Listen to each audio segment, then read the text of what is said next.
What up, Rich? How you doing? FBI raid your house yet? No. I gotta start to question your conservative street cred. Then. That's all right. It's. I mean, I'm endorsing Billy Nungas that's. today. I want to see John Bel Edward's son's computer, and I'm gonna tell Billy Nungas you better wait for that FBI raid. That's what the I mean, Democrats are doing. I'm starting to feel a little bit left out. Really. You heard about the senator from Pennsylvania, Scott Perry? The FBI just walks up, takes his phone. And warrant, obviously, everything is So it's legal. only happened twice in history where a transgender girl went through sorority rush. Happened at Northwestern in Chicago in 2015. Okay. He or she didn't get in. Guess where it's going on now? You ought to pull up this one's picture. She cute? University of Alabama. Oh, roll damn tide. Transgender. Just type Grant Sykes. It'll come up. Grant Sykes. Yeah, you ought to see this dude.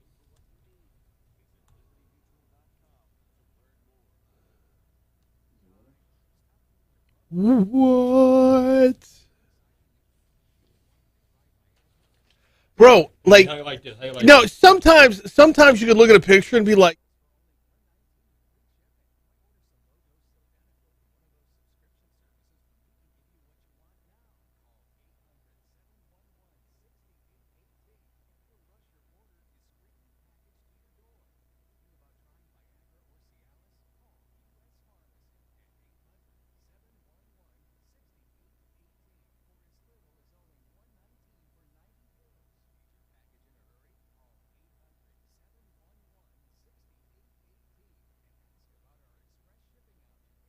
that.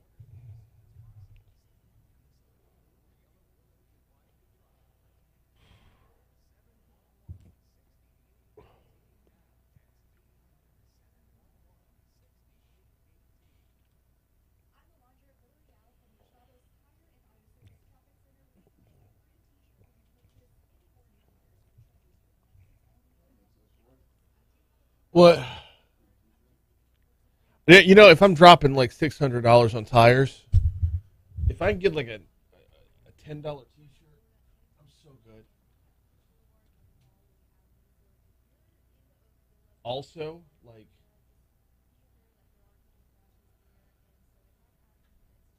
if I want a T-shirt from somewhere, it's obviously going to be my favorite sports team, a concert I went to, or a tire place, right? Yeah.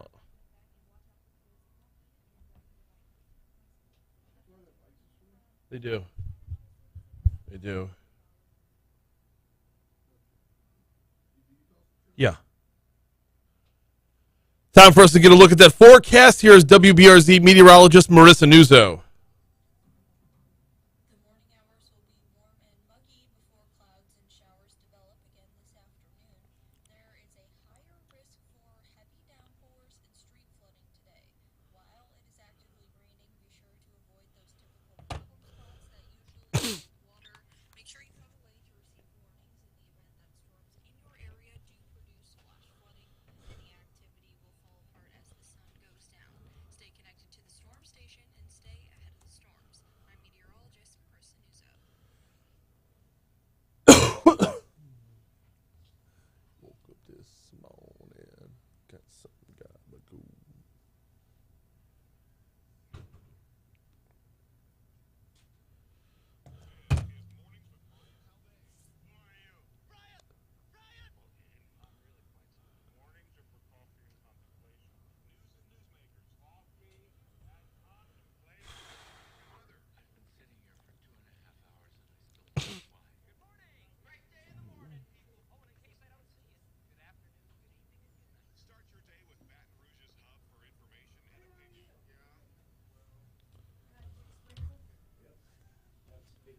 Thank you. 606 Talk 107.3 FM WBRP. Mornings with Brian Haldane off and running. Brian here with you. Cade Wassan producing. What's happening, everybody? How's your Wednesday? Off to a good start, I hope. Has the FBI seized anything from you? Oh, we got a good show for you lined up for you today. It is Wednesday, which means legally served. Franz Borghardt is not in. He is elsewhere. Attorney Richard Sprinkle is going to be in his stead. And yes, we are going to talk about the Mar-A-Lago raid among a number of other topics. But as I'm mapping out the show yesterday, booking guests, lining up topics, figuring out what's what, got to add to the mix here. And now we've got a second seizure going on as Republican Representative Scott Perry of Pennsylvania said Tuesday the FBI has now seized his cell phone. They're getting busy. So we'll talk about that and a few other things in Legally Served. Attorney Richard Sprinkle will be by. Metro Councilwoman Carolyn Coleman, she represents the district where we are currently sitting. The 10th includes downtown. She's got a lot on her plate for the Metro Council meeting this evening, not the least of which is, we're going to talk a little bit about mapping. We'll continue to do so all the way up until they have the maps. I want to talk about a police pay raise, but more specifically for Carolyn's district, reclassifying Beauregard Town as a historic district. What does that mean? What does it take to get it done? Pros, cons, and the like. Carolyn Coleman at 7:15. 7:35, Congressman Garrett Graves is going to be on board. D.C. Current comes your way every Wednesday. We've got a lot to talk about with the Congressman. We, of course, will ask him about the Inflation Reduction Act, but I've got to ask the Congressman a little bit about securing $20 million for rail service between Baton Rouge and New Orleans, and how and or why this became a priority. We'll chat about it. 7:35. In the 8 o'clock hour, host of Gun Talk, Tom Gresham, hadn't been on the show in a good minute. It used to be a regular on here. Honestly, since the beginning of the pandemic, everything has kind of been off kilter as far as the regular guests are concerned. So as we continue to move back towards normalcy, we'll continue to get back to some of those more regular segments. Tom Gresham is the host of Gun Talk, Sundays 1 till 4 right here on Talk 107.3 FM. And when guns are in the headlines, we do like to have him on for his insight and takes. The latest headline coming to us from Reuters, well, it's coming to us from everywhere, is the House has passed an assault weapons ban. What is in that ban? Will it make it through the Senate? I highly doubt it. But nonetheless, U.S. House passes and sends to the Senate an assault-style weapons ban. We'll chat 8:15. We will wrap up the guest list at 8:35 or 8:40 this morning. Dr. Ed Benoit is going to join us. Let's talk presidential records. Let's talk about what the FBI could have been looking for and why it was not allowed to be where it was. And also want to talk about the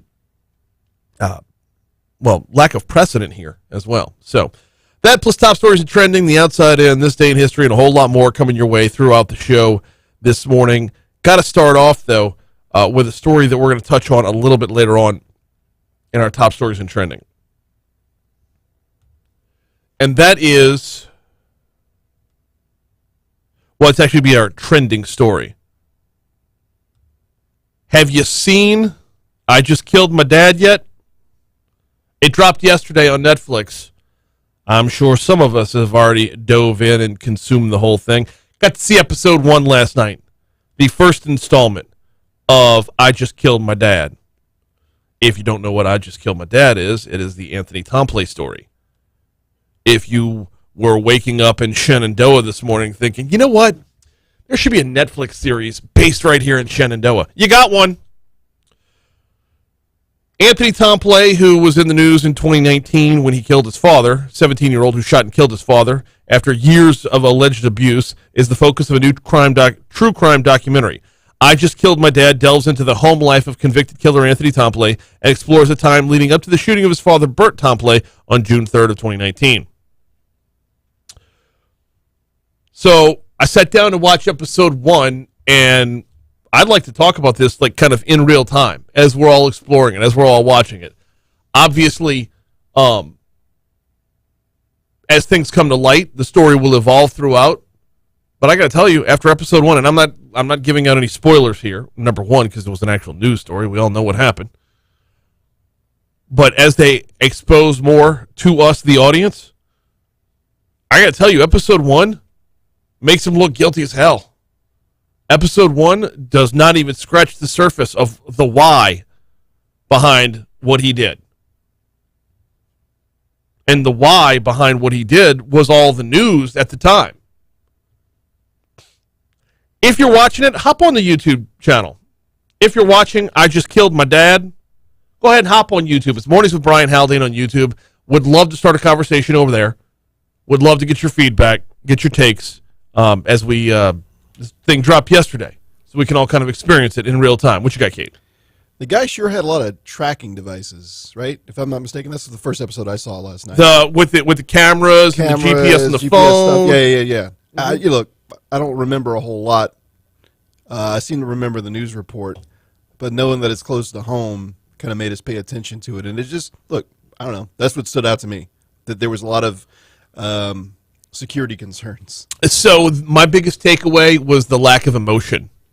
Oh, for sure. Like, zero remorse, zero emotion. Like, it's interesting because I took note of the tracking of him as well, but it was that lack of emotion that I think kind of ruled the mood, Right. the vibe behind episode 1. The emotion in the interview of the individual himself, but also at the time when this all happened, it didn't seem. But D.A. Hiller Moore brought it up. It didn't seem to be shaken or anything like that. Yeah. Which, by the way, side note, it's kind of weird seeing Hiller Moore and Dana Cummings on Netflix. And we're going to have to get Jared Ambo on the show before it's all said and done. So that's where we're going to break it, though. We're due up for a quick break. We're checking in with sports next right here on Talk 107.3 FM. It is Mornings with Brian Haldane. Thank you so much for hopping on board.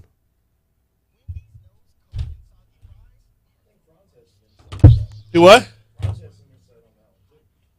Does he? So I asked Franz, and he said, I said, do you want to dive in on this? He says, get Jared on the show. Yeah, well, Jared was lead attorney. Right. Franz has some insight on it.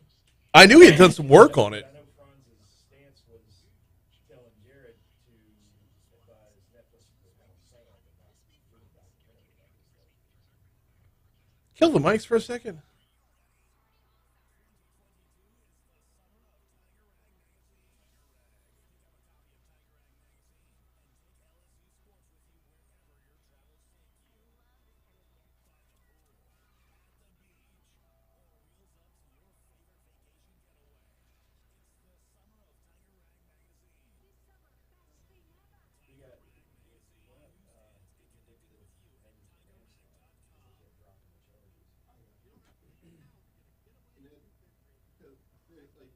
Every time something new would come up, oh, somebody can play. All these things, places we business with. That was weird.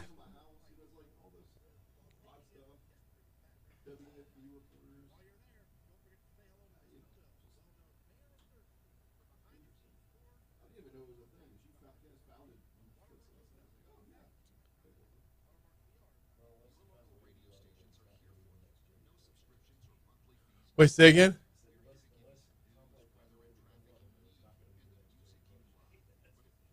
Have you read Why, Gary, Why? Okay.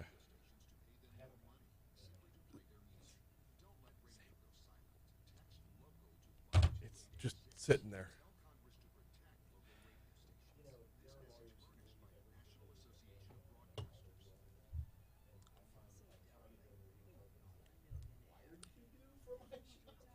Same. And it doesn't matter how much I read, how much I ingest, no matter what. I can be consuming news all day long to be ready for this show. And no matter what, some Condon will walk and be like, hey, did you hear about the transgender prejudice story? What? I didn't know about the guy in Pennsylvania. Yeah. But I see why. What? Well, he was tightly quiet. So, whoa, but they... Pennsylvania only moved by 1.17%. Thank you. I appreciate it.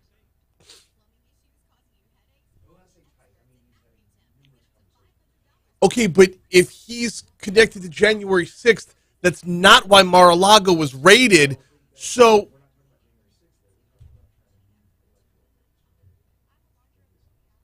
what? Right.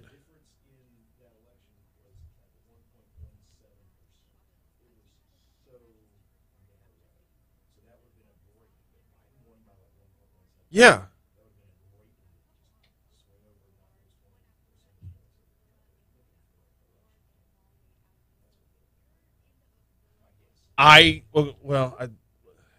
The CNN story.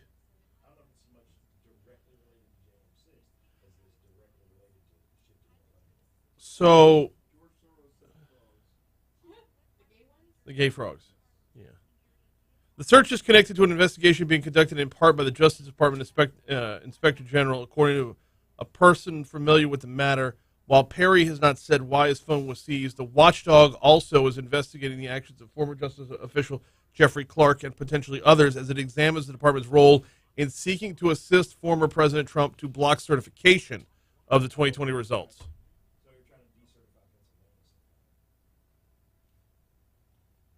Yeah. Well, but it's going to be this. So are all conspiracy theories. It's, 618 Talk 107.3 FM, WBRP. Not a whole lot of time for sports here. So let's check in real quick with LSU football. Defensive end B.J. Ojulari, now number 18. B.J. Ojulari had 7 sacks, 9 quarterback hurries to lead the team last season. Ojulari also wants to be known moving into this season as a defender who can play well against the run, too. Yeah, definitely the run, being more dominant, creating more TFLs, just being more stern at the point of attack, holding those edges better, and that's really it. Dominating tight ends, and just really my biggest thing is just creating havoc. I'm here for it. Let's create some havoc. Absolutely. By the way, moving from the defensive side of the football to the offensive side of the football, offensive line is going to be a question mark for the first couple weeks of the season. The effort right now is apparently just getting the best 5 out there. Grant Dellinger taking snaps on first team at center, and he's never played center before, but he's out there with the first team. Luckily, I played guard and tackle last year, so knowing what to do, I understand. Now is trying to actually put it all into a single process and stepping at the same time. So I just have to get that down, and that'll be good. Knowing what to do is one thing. That's great. But the other 4 positions on the offensive line are all about footwork and technique. Center is the only one where you touch the football. It's a little bit different. Camp rolls on. We'll have audio for you throughout. Here comes the Fox Business Report.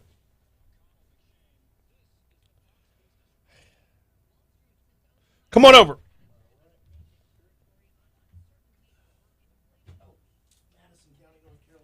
Do what? What about Madison County, North Carolina? Oh, I saw that. In fact, that's going to be one of the topics at 8:15.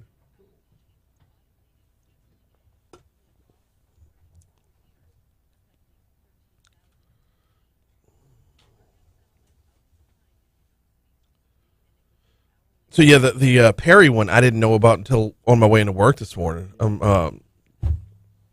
have a show called America in the Morning. Runs from 4 till 6. That was where I first heard about it.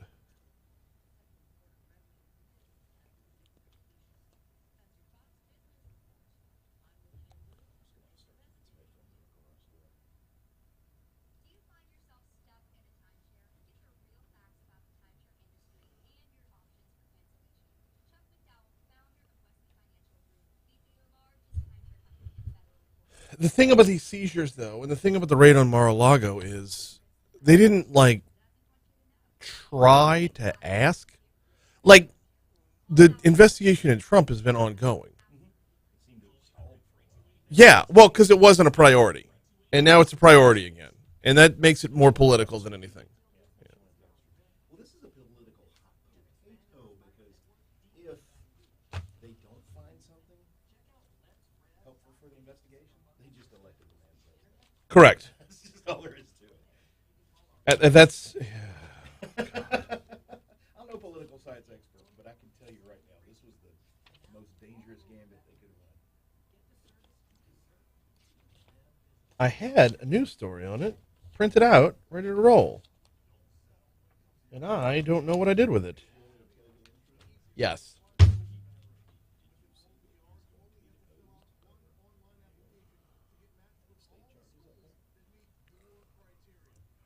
No, did not.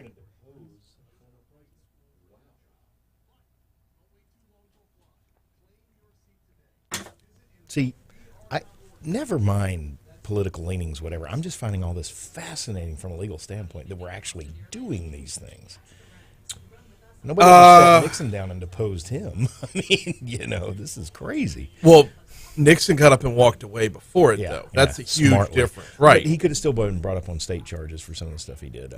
All this stuff goes away as soon as Donald Trump says, I'm not going to run. More than likely. Yeah. Okay.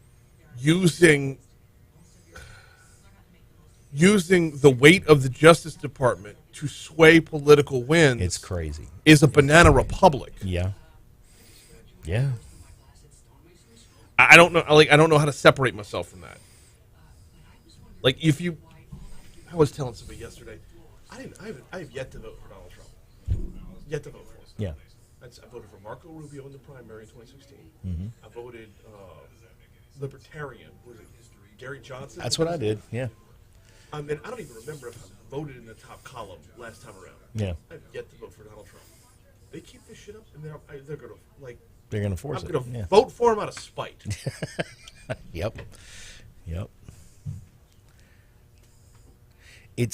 And the reason I've yet to vote for Trump, I don't believe he's a Republican. Oh, he's not. He's an authoritarian. He's not. He's quoted as saying, if I ever ran for president, I'd run as a Republican. Because they're easier to manipulate. That's right. And by the way, he was mad friends with the Clintons. Oh, my God. Oh, yes. big time. So, please. And if you're Trump, being a friend of a politician means you're paying that politician. You are donating He said that in massive debates. amounts of money. He said, I've owned them before. Yes. I buy and sell them. Yes. Like, he has said that in debates. Yes. He said, I am going to dupe you. I'm going to do everything I want while duping you. And then you're going to get mad at me.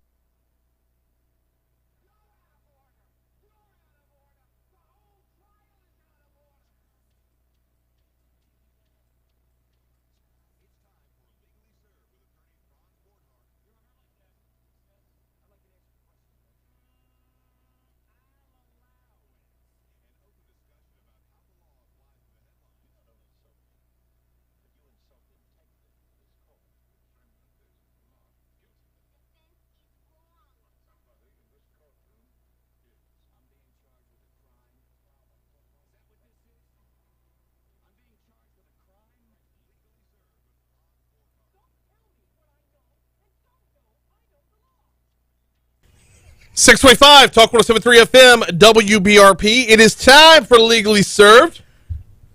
Attorney Franz Borghardt is out this week. He's actually doing some lawyering. He's doing some attorney work. And he was going to be out of town for a minute on a trial. Not to worry, though. His co-host on the Legally Unfiltered podcast, Richard Sprinkle, is in with us. Richard, welcome back, man. How are you? Hey, Brian. Good morning, man. Doing great. How you doing? Doing very well. Although, if anybody's been watching us on YouTube and been hearing the show during the breaks, it's a baffling morning. Oh. Baffling couple of mornings. Oh.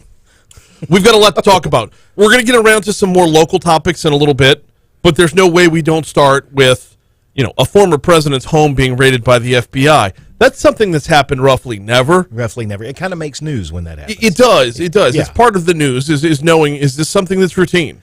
No. So No, not the at all. FBI searched Donald Trump's Mar-A-Lago estate as part of an investigation into whether he took classified records from the White House to his Florida residence. People familiar with the matter said Monday, a move that represents a dramatic and unprecedented escalation of law enforcement scrutiny of the former president.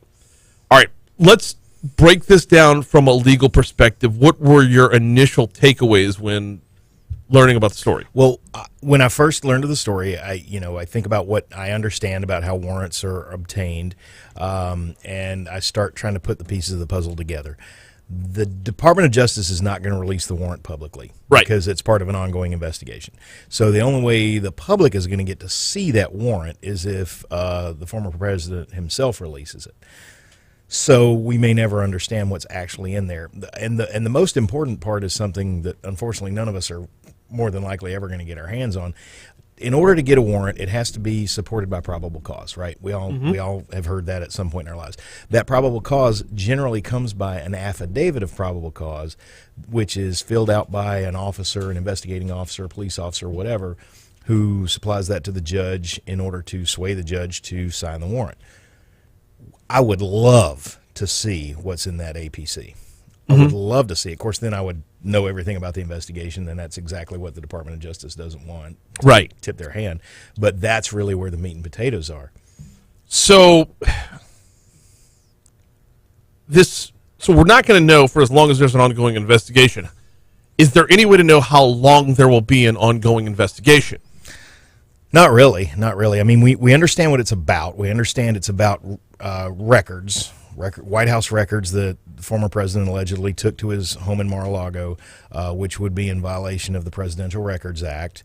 That is an act that made all presidential records, things that relate to his position as president of the United States, it made all those documents public rather than private. The last time we really heard about it was around 2014. A little something to do with emails. I don't know if we remember that. I don't know. Do what? I know. We just deleted that whole just topic. Forgot about that. We just deleted deleted that topic 33,000 times. Servers, emails, I don't know, something. It doesn't matter.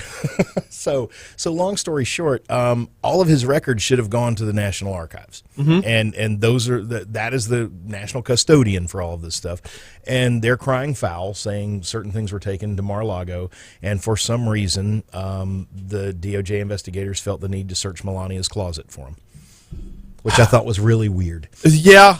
Well, here's the thing, though. And one of the other things I thought was weird was the warrant was specific to a few rooms in the house. Sure. Is that normal? It is, because the more specificity an officer can put into their affidavit for probable cause, the more likely the judge is to sign it.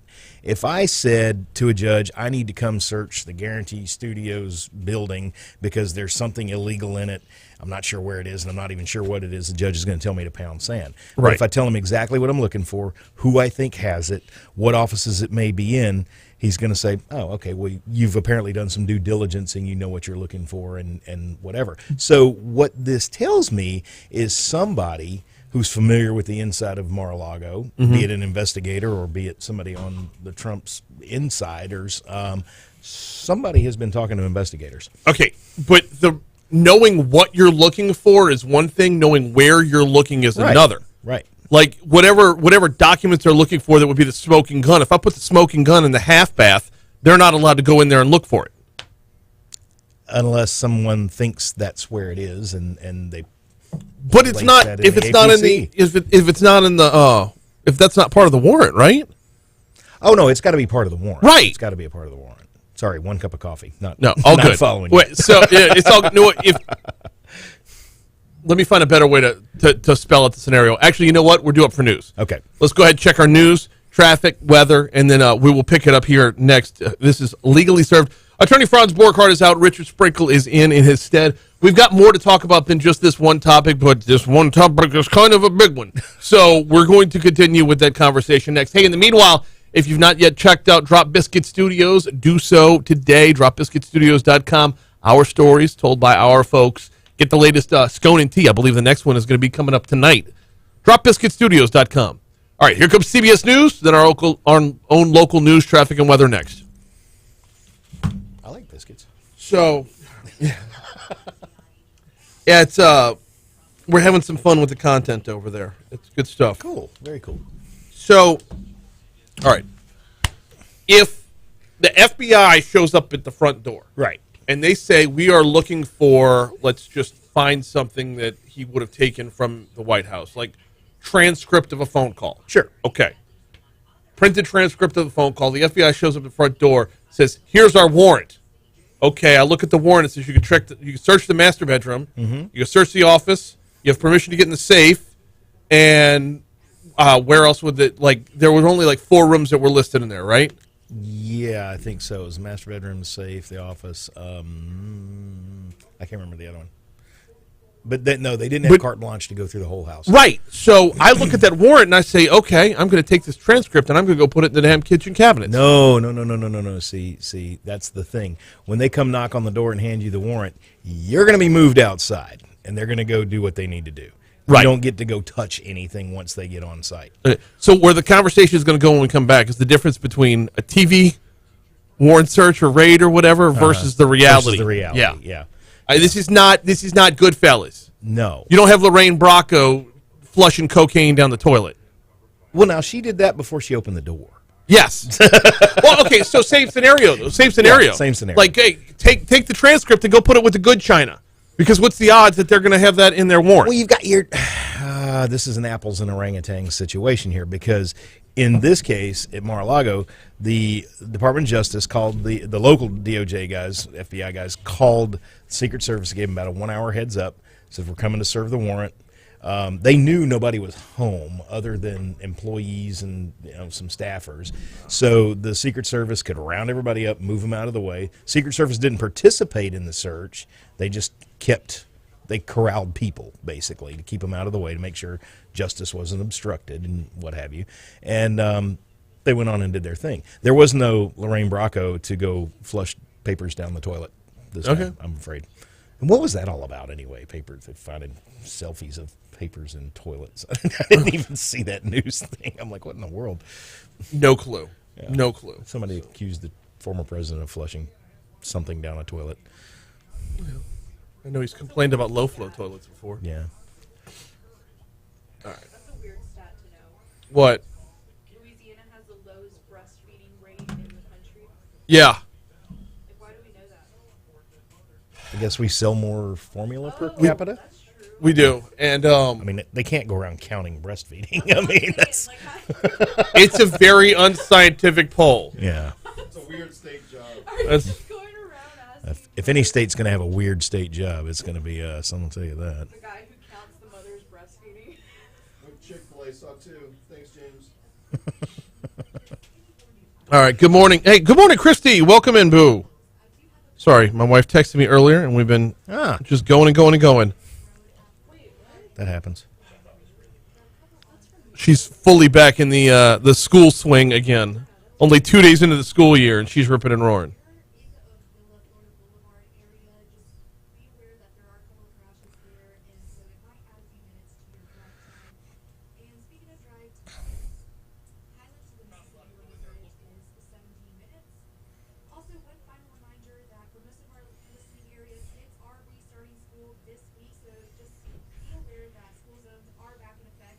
Kevin says it's always blown my mind that there's no major transit between here and New Orleans. Is there even a bus that goes to and from?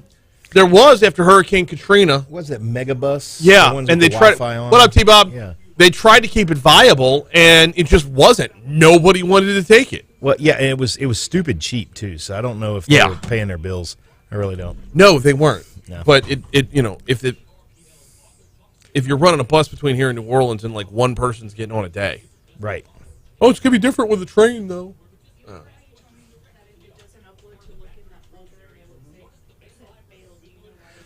Why am I going to take a train and need a car when I get to the other end? Correct. That's Correct. You're talking about something that's an hour away, and no matter where you go, you're going to be 20 minutes away. yeah. It's there. I lived in Chicago for a while, but I take that back. I lived out in the suburbs, and you could take a train into downtown Chicago, not a problem. There's plenty of mass transit that's relatively safe and used by everybody. Right. You could get off at the main terminal and go anywhere in downtown you needed to go. Right. Not the case with New Orleans. Or Baton Rouge. Or Baton Rouge. Vice versa. If you're talking, because we're only one half of this equation. Yeah. The other half is people coming for state capital business. Right. But what you're running into problems with is, are you going to have 1 million stops along the way? If you have 1 million stops along the way, now you don't have the time saving aspect. Not at all. So, I mean, but if they like stop in Gonzales, you could pick up more people. Okay, but now you're taking more time. Mm-hmm. It just, the more stops you add to it, the less appealing it is. The only thing I see it really being of any assistance for is the New Orleans folks that want to come in for LSU games, or the Baton Rouge folks that want to go down there for drunk Saints bus. games. That's Either it. way, yeah. That's it. That's it. Hang on one second. I'm talking about positive things.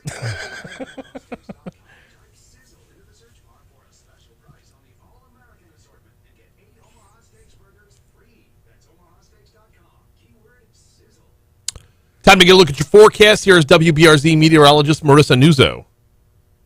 The morning hours will be You haven't recorded that yet? You haven't recorded that yet? I changed it up throughout the morning. Okay. Yeah, sometimes I'll record it, but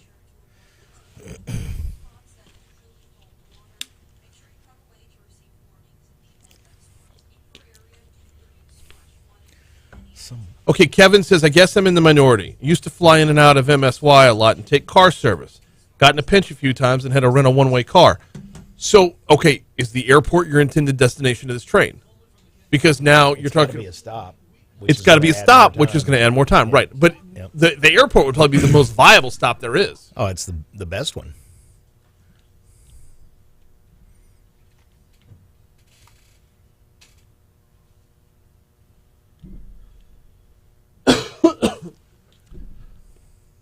.638 Talk 107.3 FM, WBRP, legally served, rolling right along. Attorney Richard Sprinkle is in for Franz Borghardt today. We're talking about the Mar-A-Lago raid. Richard, I want to talk a little bit about the difference between TV justice and real justice, how this plays out in the movies versus how this plays out in real life. Because this warrant was very specific to a number of rooms of the house. Sure. Okay, on TV or in the movies, FBI comes in, they're turning the entire house inside out looking for something. Right. Right? So, like, they're, flipping out cushions to the couch, they're opening up all the cabinets in the kitchen. Before you know it, Carmela Soprano's leftovers are on the floor. Right. Like, it's different on TV than it is the way it plays out in reality. Well, there's a lot of reasons for that. I mean, for starters, TV versus reality, there's going to be differences. But the real reason here is we're talking about the home of a former president. That warrant had to be really, really specific and really dialed in for this judge to go ahead and sign off on a warrant. That's my guess as to that. That's part of it. The other part is, think about the size of the houses we're talking about. Oh, yeah. Mar-a-Lago versus the house in Goodfellas. Right. Little difference in scope. Yes. So, and also we're not worried about anybody running around flushing a bag of cocaine down the toilet here. We're just looking for boxes of documents or thumb drives or hard drives or what have you. Wouldn't it make sense then to keep those boxes of documents in a room where, like, before you leave Mar-a-Lago to go back to New York or New Jersey or wherever he was at the other day, like, before you leave, hey, go put all these in the pantry. And then that could make sense. You have the FBI roll it. Go put them with the Christmas decorations up in the attic. You know what you're looking for, yeah, but not where to be looking for it. Right. I mean, they could have asked for more rooms in the search too. I mean, I doubt the judge told them, I'm only giving you 4 rooms. Pick the 4 you want. Right. So they could have expanded the search too. But if you're telling your staff to go ahead and hide the documents before you go out of town, is that kind of more? No. Towards no, it absolutely opens you up. Yes, it opens you up to a heck of a lot more because now the entire staff is going to be questioned. Right. That's the follow up there. The entire staff will be. And the way this one was served is very different than the ones on TV. This wasn't a bust the door down and rush in and slap a warrant in somebody's face and go crazy. Well, you can't bust the door down when there's Secret Service on the other side of that door. No, what you do is you call them and give them a little notice. Right. And that's what happened. The Florida Department of Justice, the local office for Department of Justice, called the Secret Service, gave them about a 1 hour heads up. The Department of Justice knew who was around the house. Mm-hmm. They knew the president wasn't home. They knew none of the family was really home. So they sent the folks over, gave the Secret Service enough time to round up any staffers or any staff for the house and move them off to the side, keep them out of the way, make sure there was no obstruction of justice or anything while the DOJ investigators actually conducted their search. Now, it's important to note the Secret Service did not partake in the search. Right. They just corralled people and kept everything copacetic. Yes. That's all. So we don't have any cross-contamination of things there. the reason I ask about the difference in the specificity of the rooms, well, there's multiple reasons. Number one, yes, the difference between reality and TV, reality and the films. But the other reason I ask is because, is this the last warrant? Oh, well. Well, so we went in, we searched his office, we searched the master bedroom, we went through Melania's closets. Don't get that, but anyway. Yeah. Well, but it's that misdirection. It's like, I'll put it in here because no one's going to look for it in here. So we got to go back and get another warrant to search the kitchen. Okay. Search the TV room, the entertainment, the home theater, Which the judge the outdoor kitchen, and Barron's room. Which the judge may or may not be apt to grant, because if they didn't find a single thing this time around, Because it was in the wrong room. The judge may or may not give them the latitude to keep looking. I mean, you can't get a warrant just for a fishing expedition. You have to have reasonable belief that the thing you're looking for is in the place you're asking to search. Yeah, but I don't know, under the roof of a house does not. I don't see how that's not specific enough. And it would have been to me. It would lend excuses to dragging this out for longer than it needs to be dragged out. Either you find it or you don't. Right. There's either something here or there's not. And as long as you could say, well, you keep moving it within the house, so we can't find it because the warrant's got to be specific, then there's reason to continue this all the way through 2024. I would think that if there is a next warrant to search the house again, I'm pretty sure it will say house and grounds, and in Globo they can search everything there. Yeah. It just I don't know how to ask how this plays out because it's never happened before. But how does this play out? But what a hot potato we've uncovered here. It's crazy. I mean, I told you my predictions earlier, and I really believe that this warrant, this search, is going to either be absolutely fatal for the Democratic Party or absolutely fatal for President Trump's reelection bid. It all depends on what turns up. The thing is, if it's fatal for President Trump's reelection bid, whoever his named successor is, is going to walk through. They're definitely going to walk through the nomination process. Yeah. I don't know, and really my political leanings don't matter at all. I don't know how that's going to play out election-wise. I really don't. Yeah, I don't know. My take from the beginning, and this is not for a legal segment, this is more for a political segment, but my take from the beginning is every day you keep his name at the top of the headlines for multiple stories is another day you're maintaining his relevance. There's no such thing as bad press.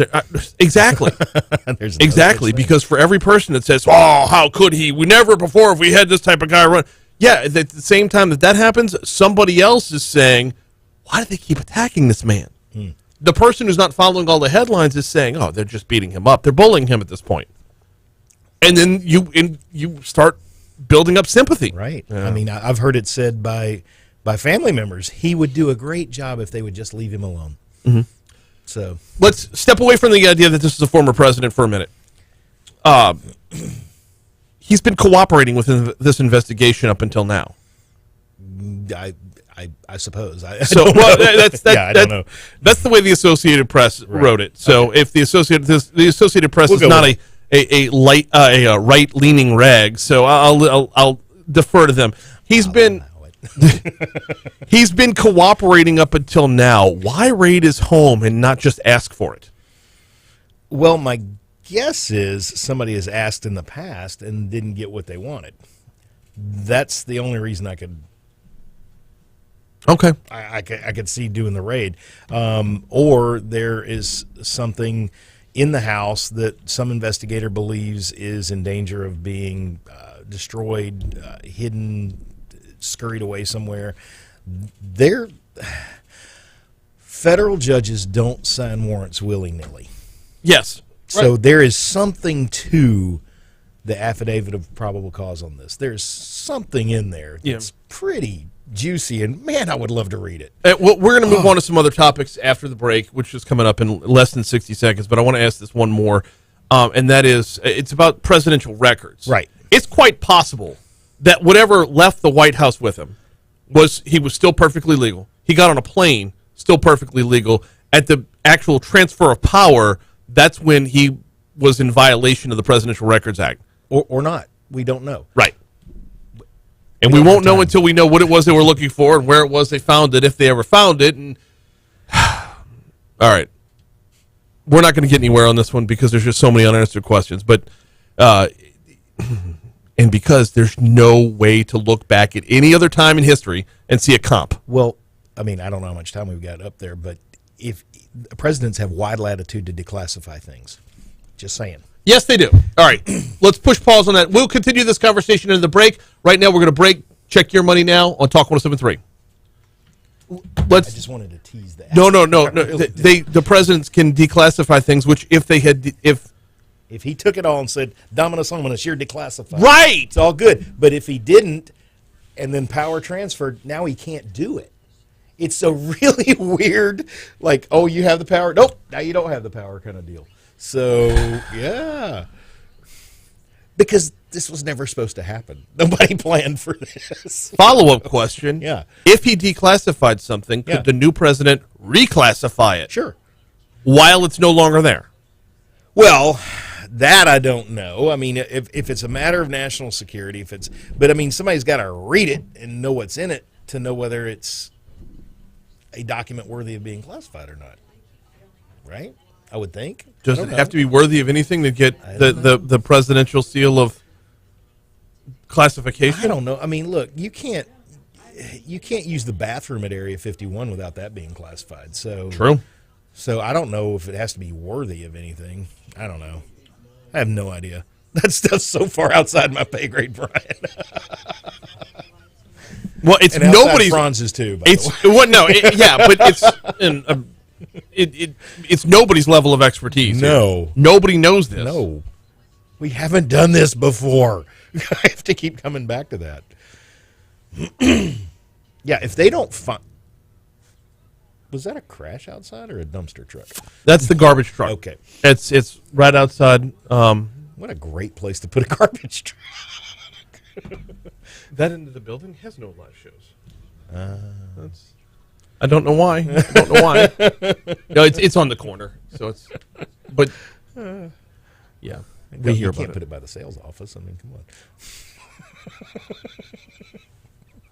Ain't nobody here on the other end of the building at this time. Dude, I used to live 3 blocks from here, and 5 a.m. was just the worst time because that's when all the garbage trucks started rolling around and banging stuff Oh, around. damn, I thought I did this. That's my fault. My fault. Yeah, I thought I got to all of them. Oh, okay. Well, that's different. Yeah.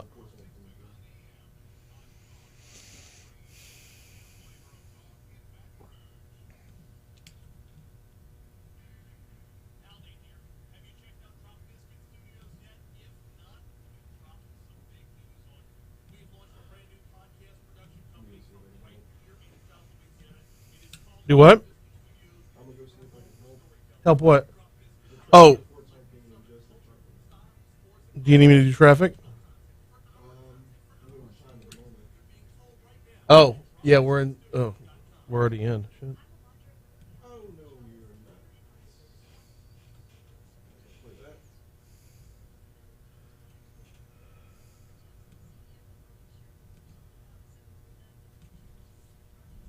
All right.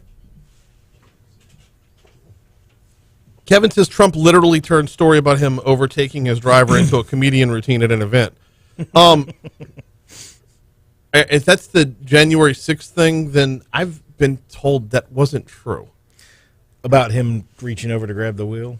Yeah. I should say I've been told. It's not like I haven't said information, but like one person said that story happened and 3 people said it didn't. Right. So I don't know. I have no idea. I just find it hard to believe. I mean, the way I've never been in a presidential limo, but the way I understand it, he's in the back. That's how limos work. and the driver's in the front. Right. I mean, I'm just a lawyer. I don't understand limos that much, but I got a general grasp of physics here. I'm not sure how the man did that. Right. You know?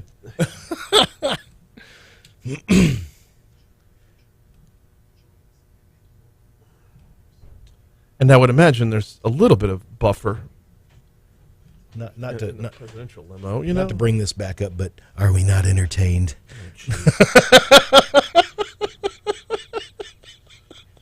Come on, we are entertained. I mean, let's be honest. I am, but at the same time, it's like it's opening up this dangerous end that I don't want to be around for the future. I know. And the bad part is there's this twisted little part in my brain that can best be described by Alfred in the Batman series when he said, "Some men just want to watch the world burn." And there's that little guy in the back of my brain that's like, "This is great. I'm loving this." I know. I got to shut that guy up because I mean, this country's spiraling, man. I mean, we've got some craziness going on here. We're going on 250 years worth of this country. Yeah, there's pretty strong positive. It's easy to get stuck in our current time, but to look at it over the course of history, maybe we just had a good run. Yeah. And if we look at the course of history, haven't most countries gone through some major upheavals within the span of 2.5 centuries? How have we escaped it? I mean, aside from that one back in the 1800s, we had that one. We had, it was a pretty big one. It was big. Pretty big. It was big. But yeah, in the grand scheme of history, I mean, this is Caligula right now. This is Rome burning right now. This is, which, by the way, the historical parallels. Oh yeah, are unnerving. Unnerving from. Can you talk a little bit about Tom Play? Yeah. Let me pull up Tom Play.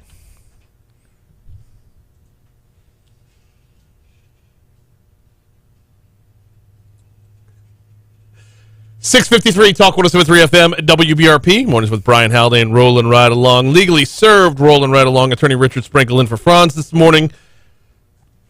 Thought we were getting to this day in history there, Cade. All good. Want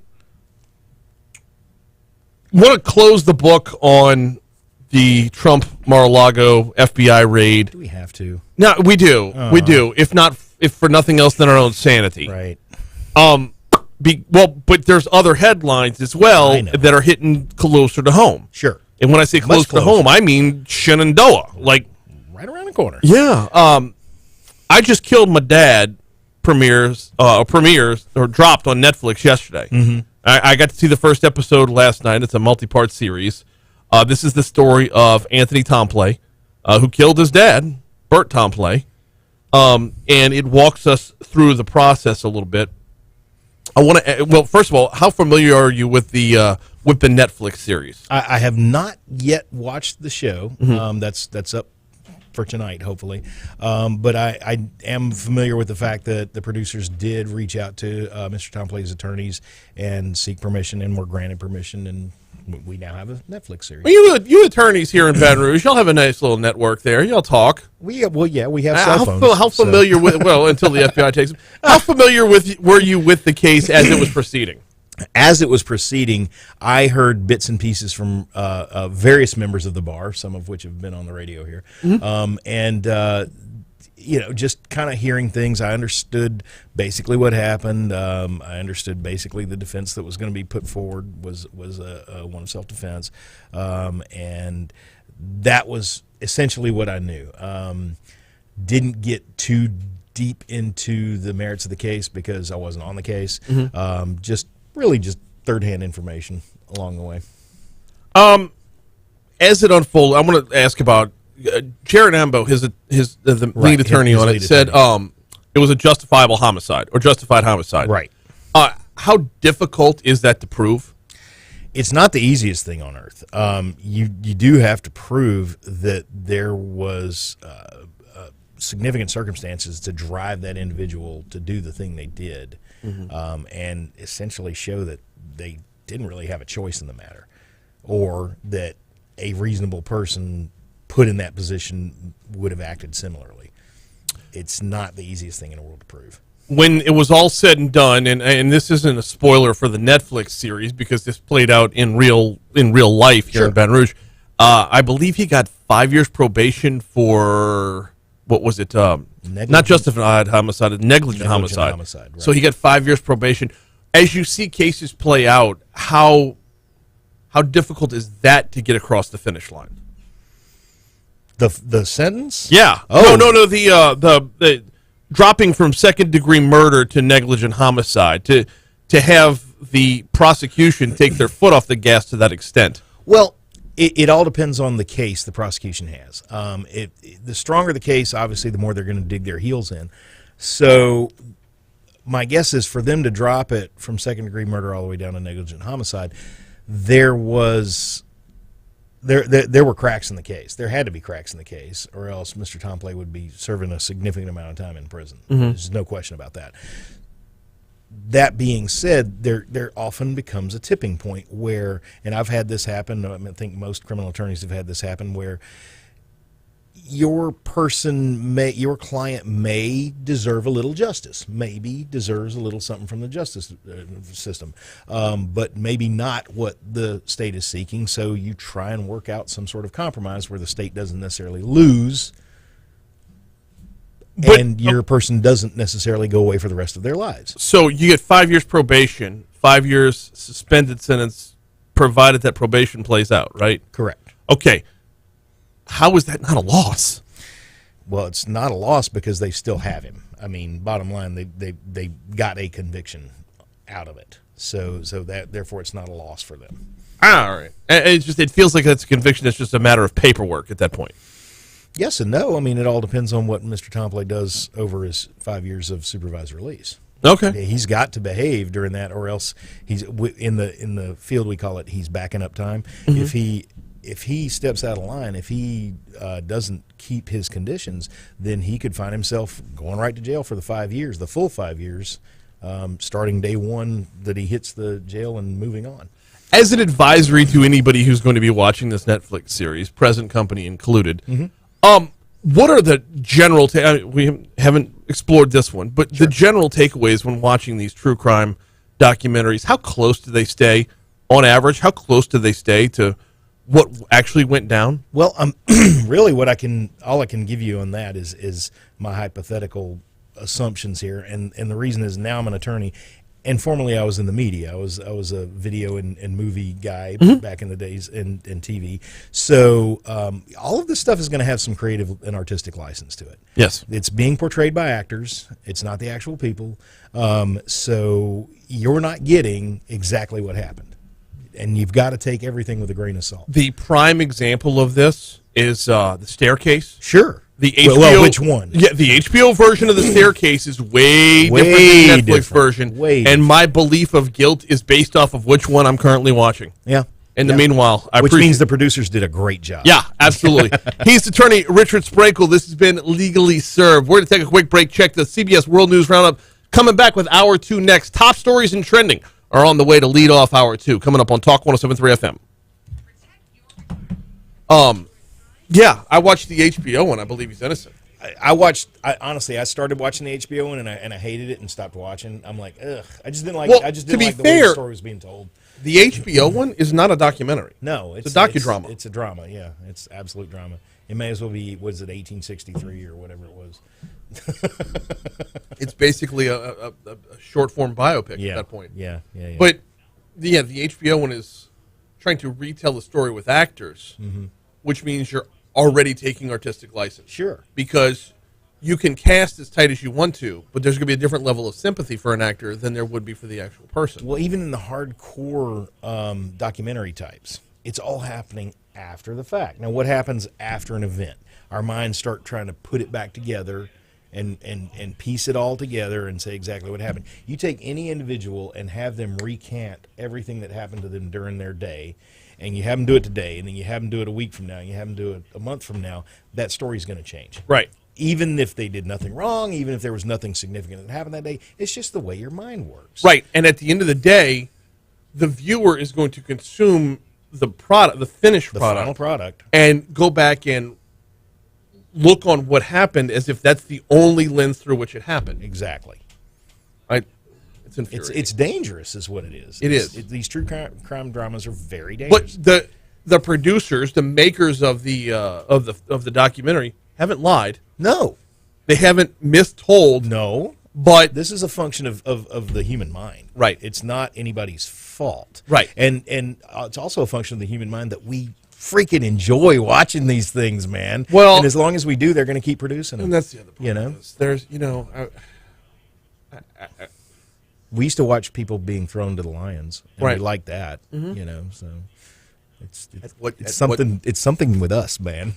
You want to go back to those historical parallels with Rome? We getting there. We're getting there. Yep. Oh man, I've that the first time I thought about that was somebody put a meme about it, and I was like, that's a little too real, dude. What, being thrown to the lions? No. The parallels with Rome. Oh. Based on what's going on right now, and I was like, that's a little too real. It's just a little bit too accurate for us to be making fun of, quite frankly. It is.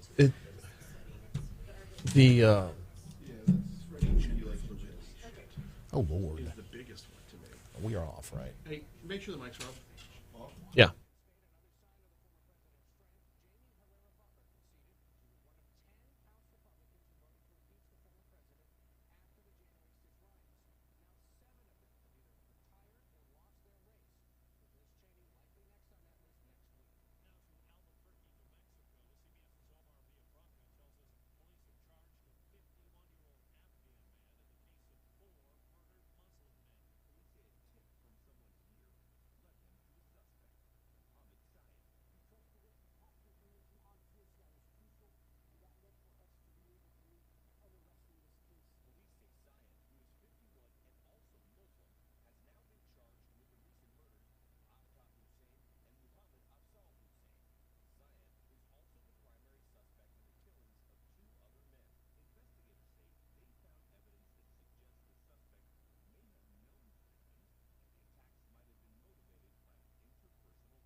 No, I'm moving on to top stories and trending, and then we just keep on plugging away. Was fun.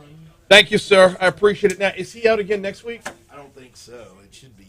I don't remember what the trial. Well, it's a murder trial, so who knows? Yeah. I don't know. Okay. I don't know. If he is, I'll be happy to step in. Well, hold on. Before I go volunteering and shit. Let's see where I am next week.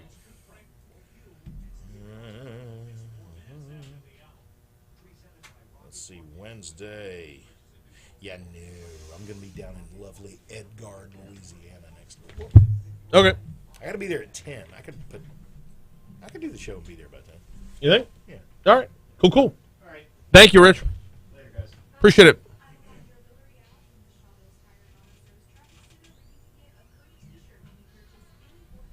A free freaking t-shirt when you're purchasing 4 tires? It's been the running joke.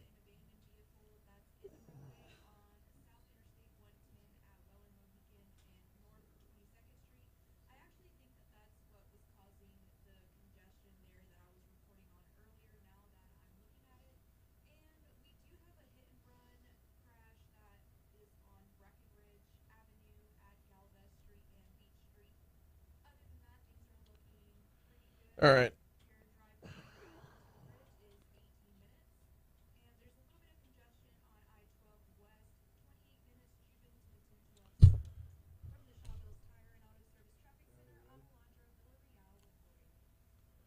Time for us to get a look at that forecast. Here is WBRZ meteorologist Marissa Nuzzo.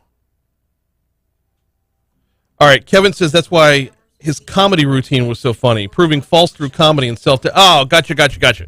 Okay, I had misread what you had originally said. Oh,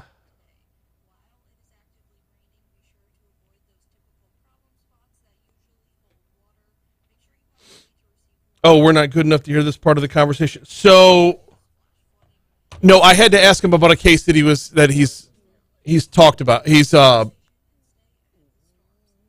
An attorney can't comment, or a good attorney's not going to comment on something, a case that they're actually working. So I was asking about one that I asked him if we could talk about it on air. He says, no, I'm working. I've talked to the family, so it'll play out. But I wasn't going to put him in a position to be in a bad position.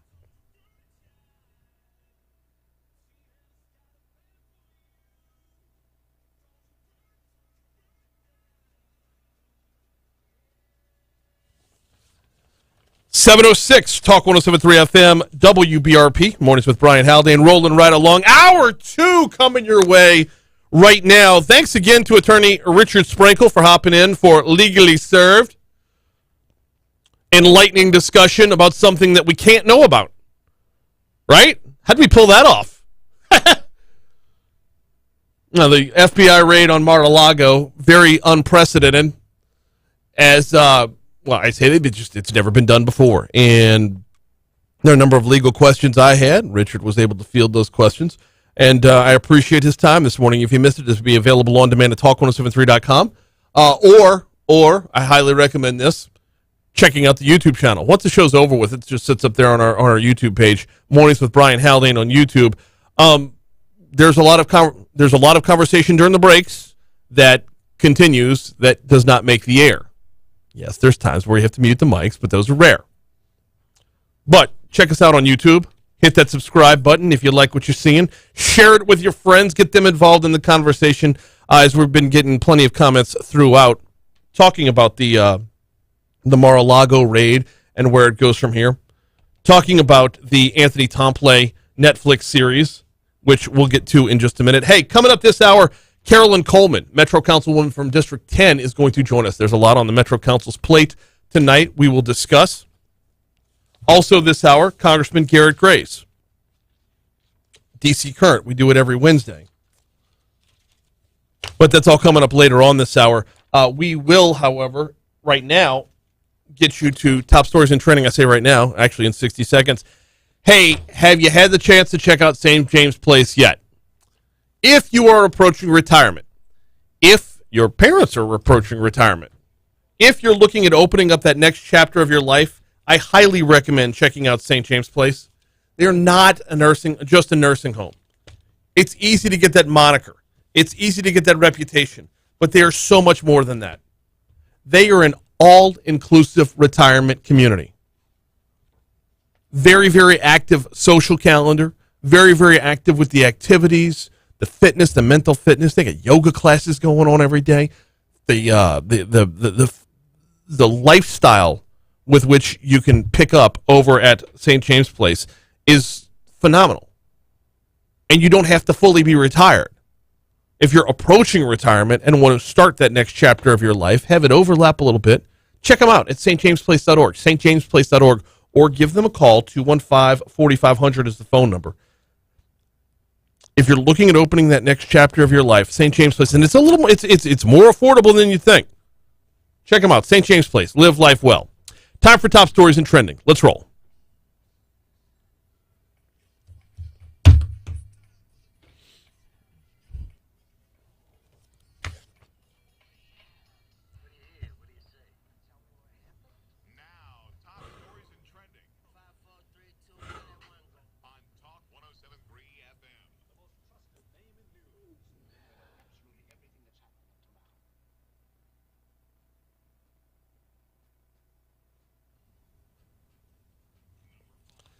A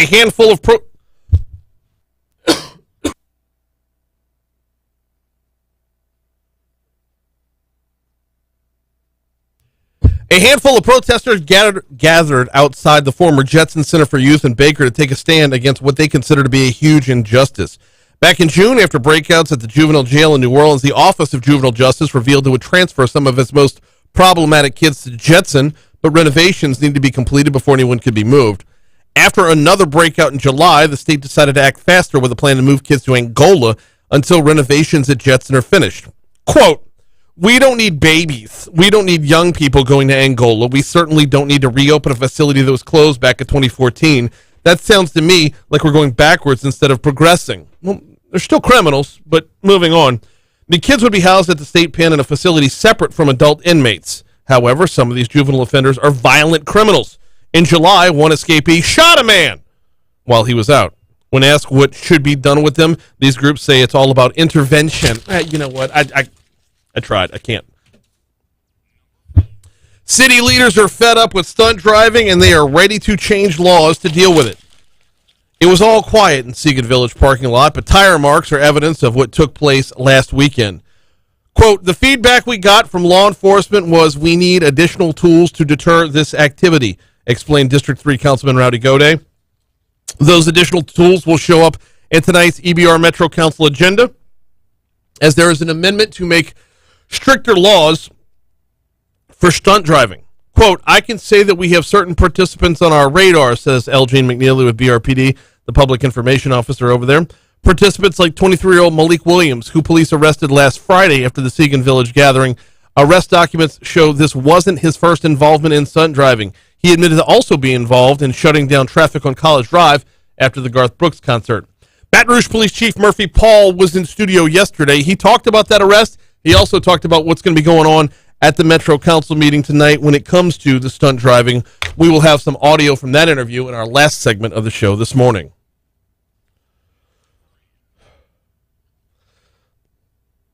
A man was arrested at his apartment Monday for 45 counts of distributing child pornography of children under 13. According to the sheriff's office, 23-year-old Brandon Short was arrested at his apartment, Blue on the Boulevard, near the corner of Bluebonnet and Perkins Road, Monday. Social media posts suggest Short is a music teacher at two East Baton Rouge Parish public schools, Ryan Elementary and Progress Elementary. According to an EBR school's social media post, Short was recruited to the public school system in Baton Rouge from Georgia. According to arrest information, Short is originally from Georgia. The school district did not respond to requests for comment from our news partners at WBRZ. If convicted, Short could go to prison for a minimum of 25 years without parole, probation, or a suspended sentence.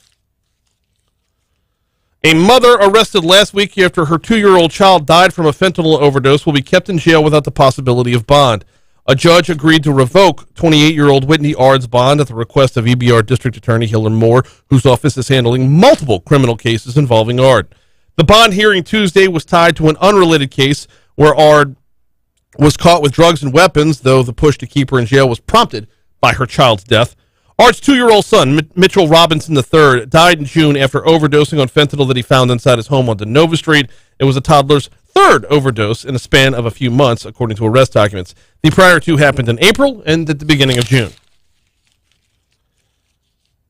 Keeping it with that same story, a law firm representing relatives of a 2-year-old child who died after consuming fentanyl plans to sue the Department of Children and Family Services, which had reports of the child ingesting the dangerous drug twice before his death. In a letter sent Monday, lawyer Ron Haley said DCFS, quote, has failed in its most fundamental, basic, and necessary duty, ensuring toddlers do not die from known situations of appalling neglect. WBRZ's investigative unit previously reported Mitchell Robinson's death. We know the rest of the story as it was in the number 2 story this morning. A document said DCFS was notified both times that Robinson was taken to the emergency room for an overdose, and both times was returned back into his mother's care. Those are your top stories. Here's a look at what's trending this morning. We talked about it with Richard in the last segment. 17-year-old who shot and killed his father after years of alleged abuse is the focus of a new true crime documentary. I Just Killed My Dad dives into the home life of convicted killer Anthony Tomplay and explores the time leading up to the shooting of his father, Bert Tomplay, on June 3rd of 2019. The series debuted yesterday on Netflix. Have you dug in on it yet? Christy and I watched the first episode last night. We will be watching the remaining episodes in the coming days. And I got to tell you, after episode number 1, it's not spelling out the best of scenarios for Tomplay. Cade, you got in on this yesterday, right? Episode 1? Yeah, I believe I watched most of episode 1 before. Side note, how old do you feel not being able to binge this? Like one episode in bedtime, right? Yeah, and like on top of it, I think, so for me, anything after 9 o'clock is just, it's questionable whether I'm going to get through the whole thing.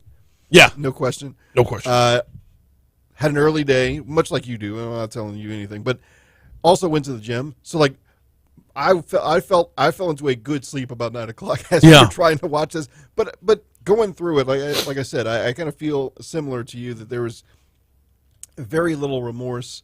Also, quite a bit of security keep from the Father and the Son and all that. So the filmmakers definitely are laying the groundwork for what is going to prove to be a very. You know what? I'm just going to say it. And I'm going to know how awful it is to say it when I say it. They're laying the groundwork for what's going to prove to be a very entertaining series. Is it kind of like the Making a Murderer thing, where they're trying to make you kind of sway either way, and you're not quite sure? Right. Well, but you knew at least. I don't know. Maybe you didn't. I don't know. I'm hard pressed to call it entertaining, and I'm hard pressed to say I'm going to have a take, because these are real events that played out in real time. If you're painting a certain story to recreate real events and look at history through a separate lens, then where are we at right now? You know? All right. We got to take a break. 7:17 to Talk 107.3 FM, WBRP. We are slated to have Metro Councilwoman Carolyn Coleman in our next segment. Now, I can tell you, Carolyn let me know she was going to be coming in from another meeting and would be flying in at the very last second. So let's take a quick break, come back, talk a little Metro Council business in our next segment on Talk 107.3.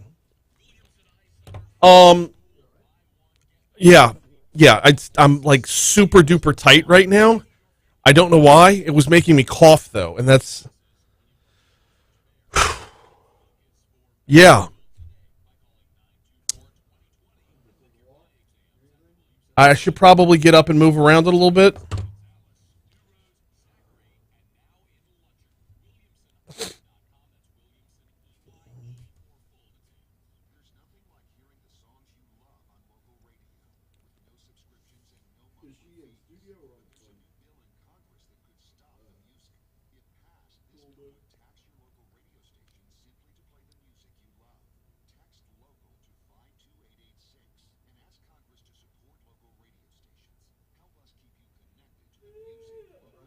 I'm finding out right now.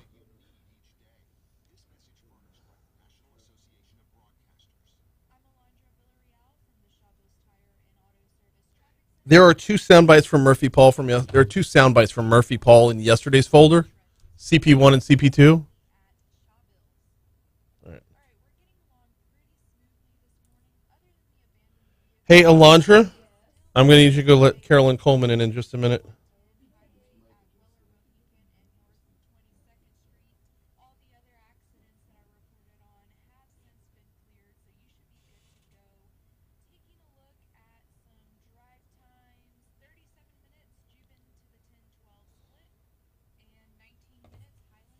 Are we already done with this break? Son of a biscuit. This was not the time to have a 1 minute break. No. I'll knock out another live read.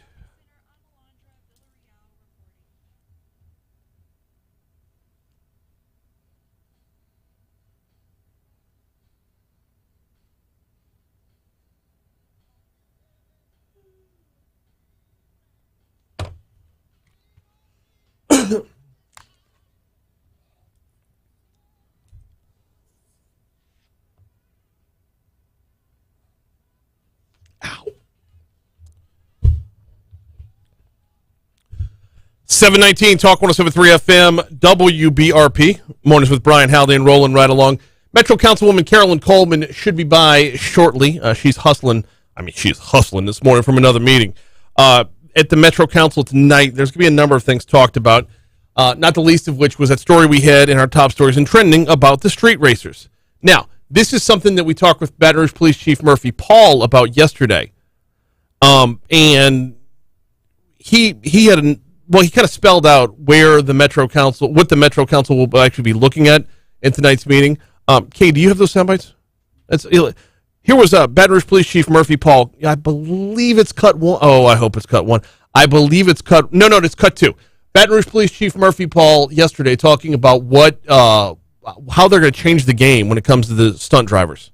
We actually have an ordinance that's going to be on the books tomorrow before the city council, thanks to the leadership of our Councilman Rowdy Gode, who's increasing the fines for those that are involved in drag racing, suspending their driver's license, arrest up to 90 days, taking away their inability to drive, because we're seeing that the fines itself isn't working. Raising those fines, we think, will help, but also making it illegal for those who are organizing these events using social media. Okay, that's going to be an interesting part, making it illegal to organize the event altogether. Well, wait a minute, though. If you're organizing the event, don't you have the I guess, plausible deniability that you have no idea what's going to happen at these events? Like, we have a right to assemble. Isn't that going to be the immediate argument there? I got to tell you, what I like best about this is taking away the ability to drive. If impounding the vehicles is an option here, yeah, lock them up. Lock up the vehicles. Absolutely. Also, we see it happen. We saw it happen on College Drive after the Garth Brooks concert. We saw it happen in Seagan Village last week.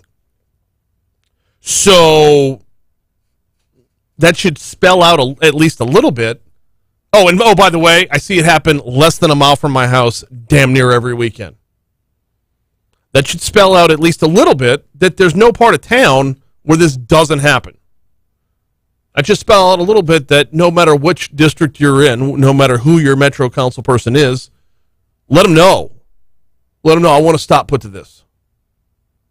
I know y'all are probably sick of hearing the story, but it's at the corner of Florida and Little John, damn near every weekend.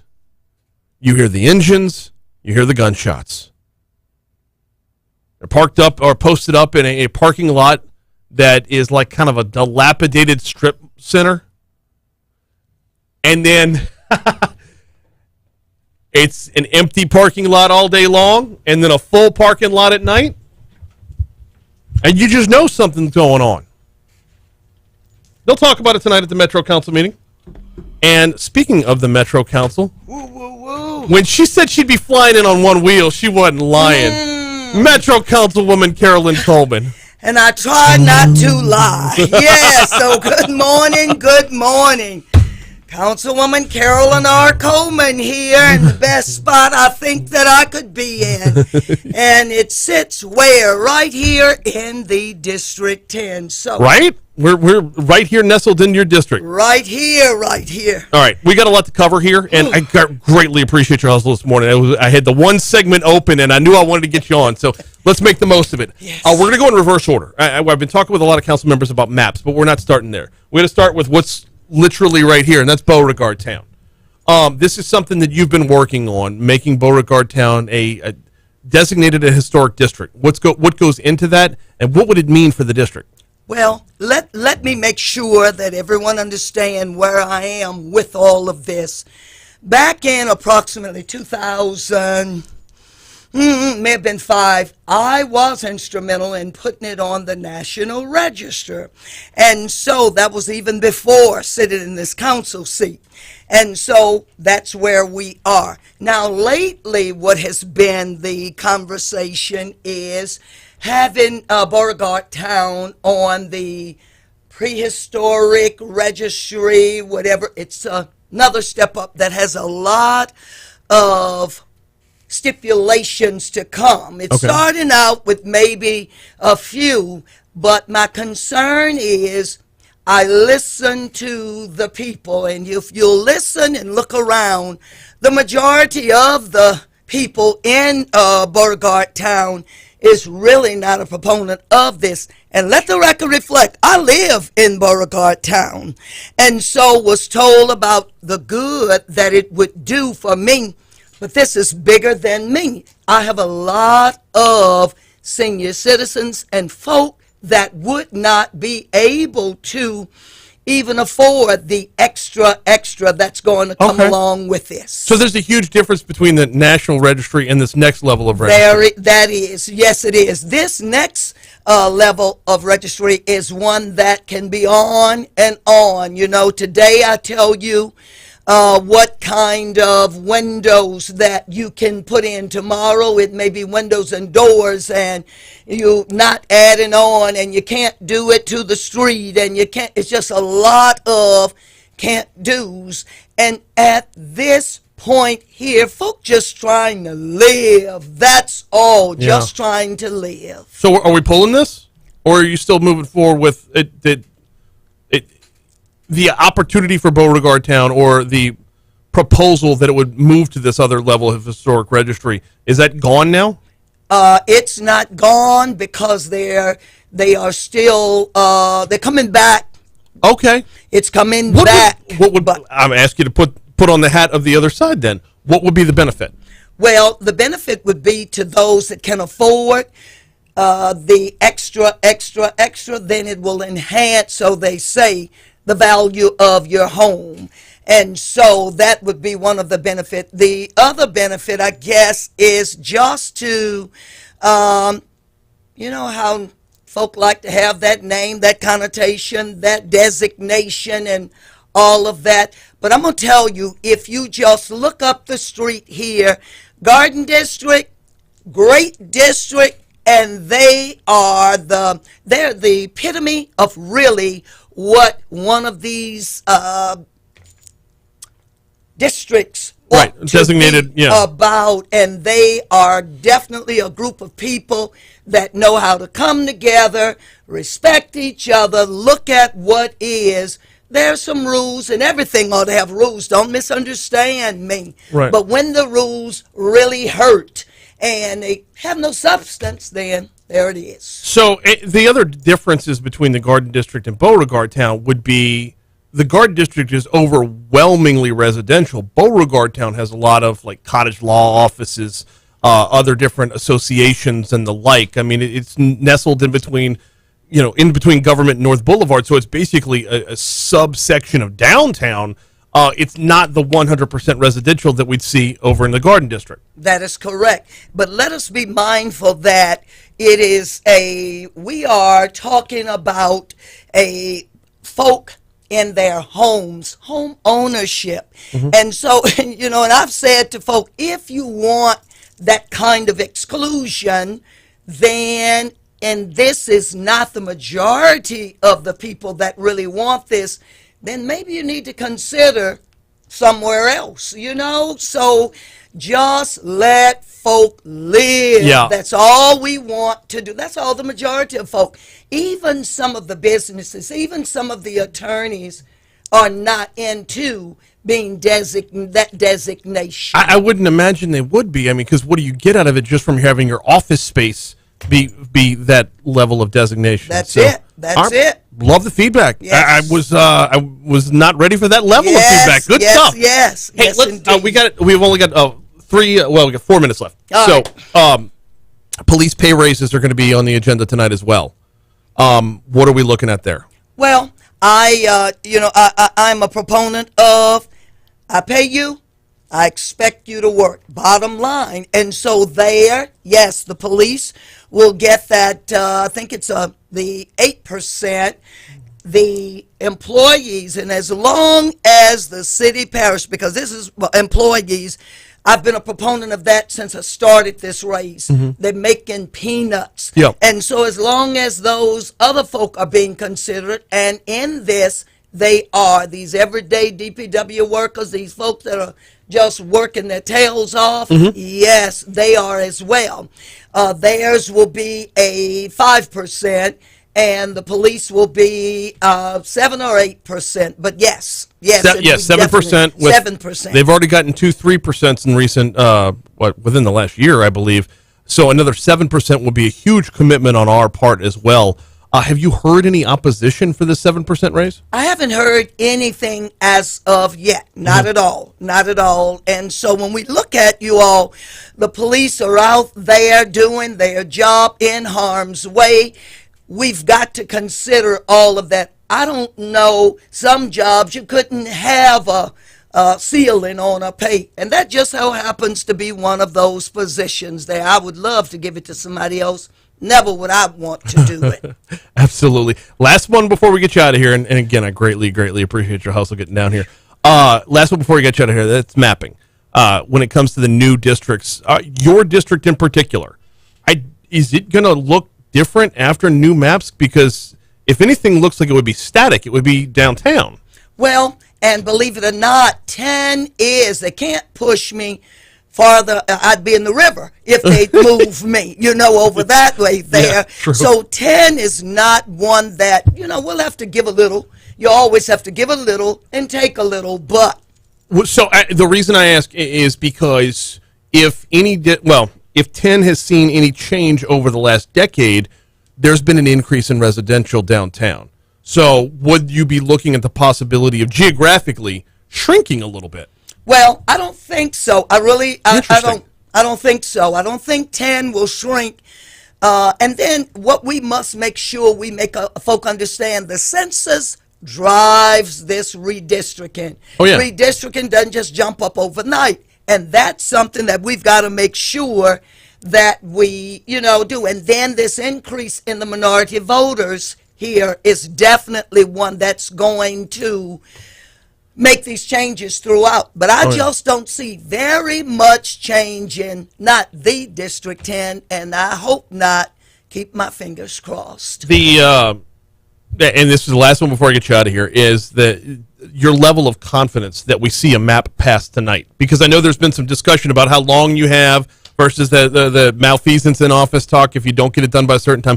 What's your level of confidence that y'all walk out of tonight's meeting with something in hand? Well, it is my hope that we can outdo the school board and the state legislators. They had to go to court. And I've shared this with all of the council persons. We would really be saying something if we could come together and walk out of there with a map. Well, if you will look at what's rolling around, they're talking about the map number 4. Well, the gentleman who talked about who's there working with us with that, he's saying that that's status quo. So that's not a recommendation. Mm-hmm. But it is my hope that we can walk out, but if not, we can still continue to do what we do and serve Baton Rouge. She is Metro Councilwoman Carolyn Coleman. I greatly appreciate your time this morning. Thank you so much. Thank you. Let's check our local news, traffic, and weather on Talk 107.3 FM.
even want to open the YouTube comments? They're not?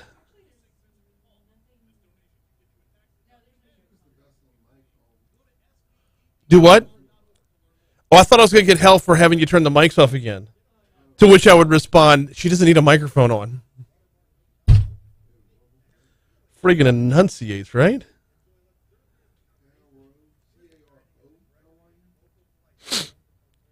Carolyn, yes. Carolyn Coleman.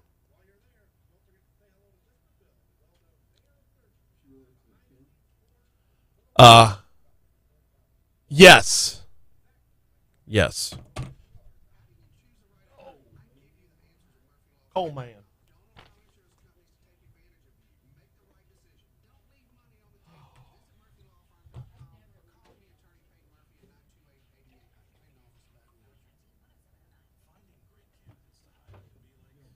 Don't leave money on the table. Leave it on the dresser. Hey-yo!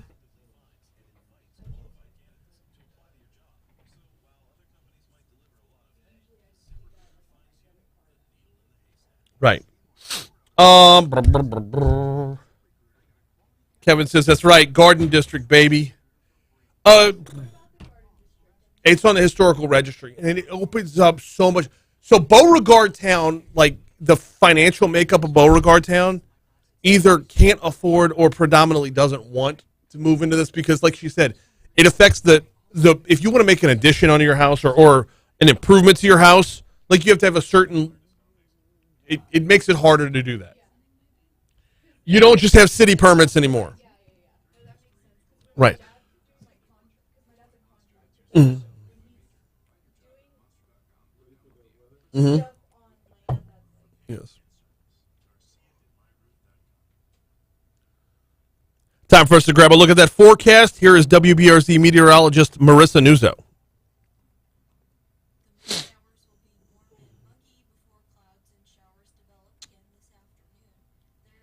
It's a good fit for the Garden District, not for Beauregard Town.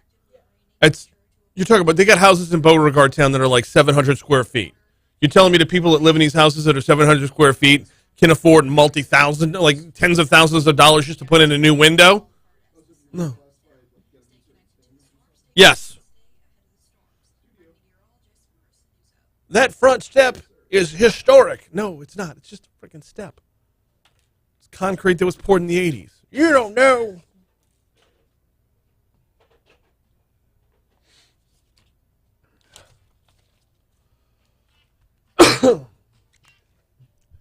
$7:39, Talk 107.3 FM, WBRP, mornings with Brian Haldane, rolling right along. Time for DC Current.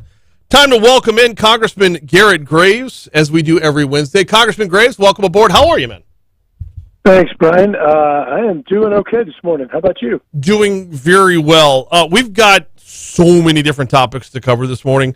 I've got to start with the Inflation Reduction Act, though. And sorry, I forgot to air quote that. I got to start with the Inflation Reduction Act. So we talked with Congressman Troy Carter yesterday. He seems to be a big fan. How about you?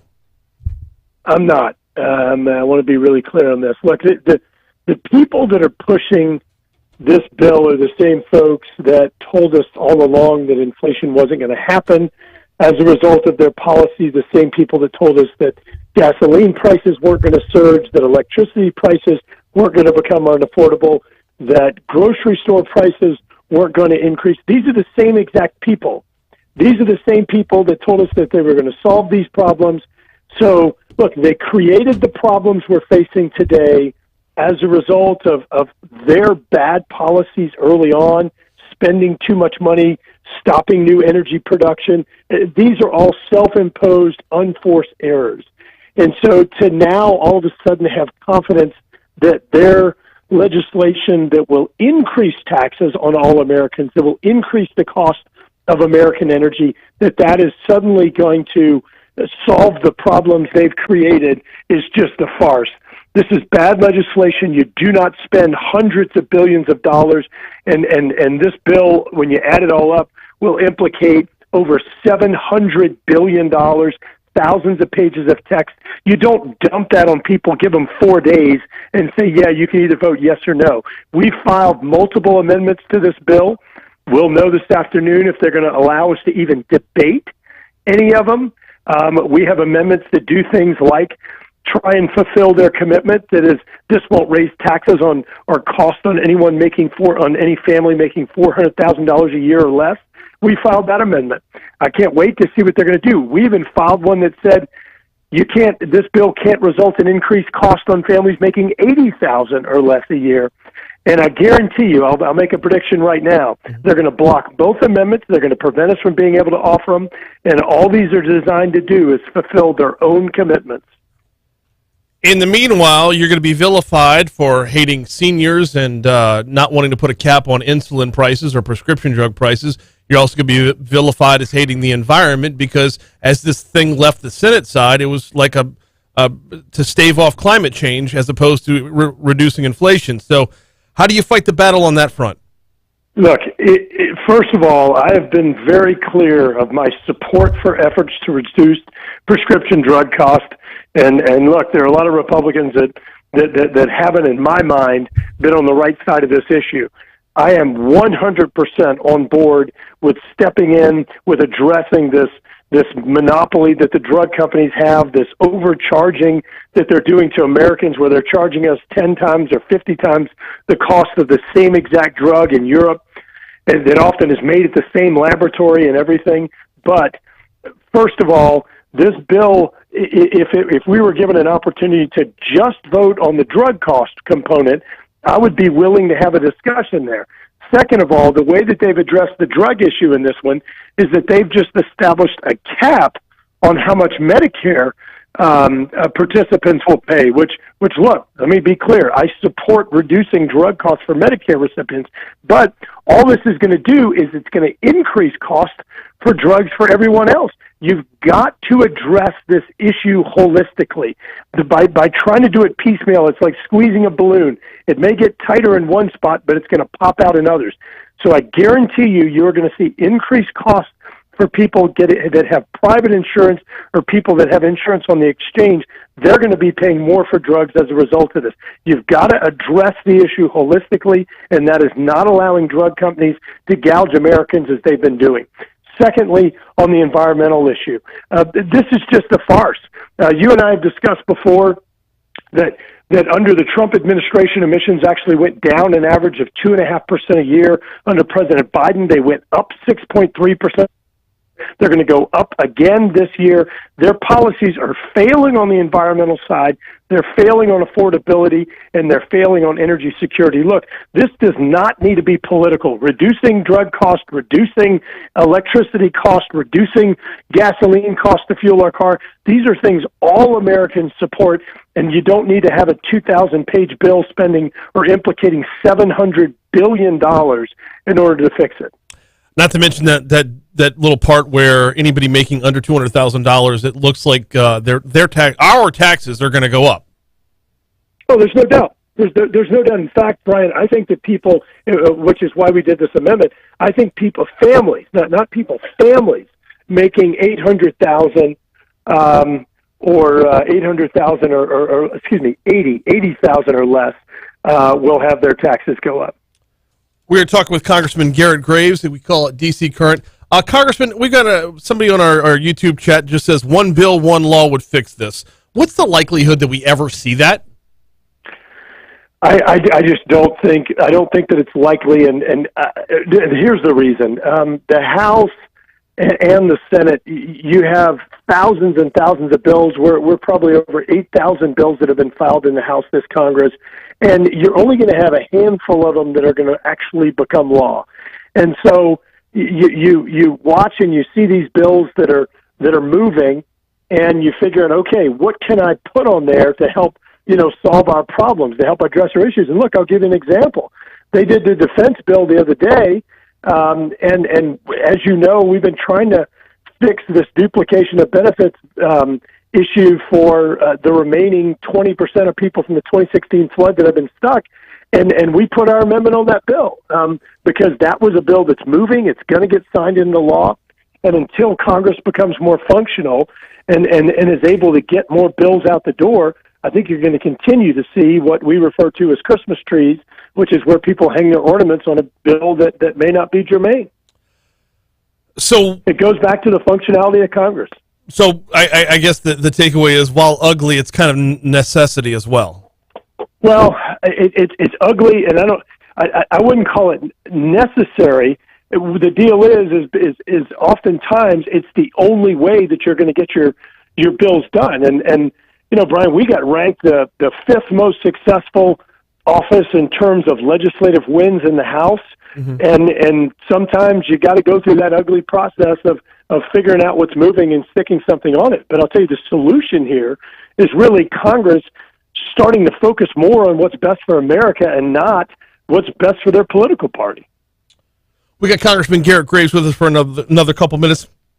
Congressman, I got to ask you about this $20 million for Baton Rouge to New Orleans rail upgrades. Was this something you were seeking, or was this something that kind of landed in your lap? Look, here's the deal.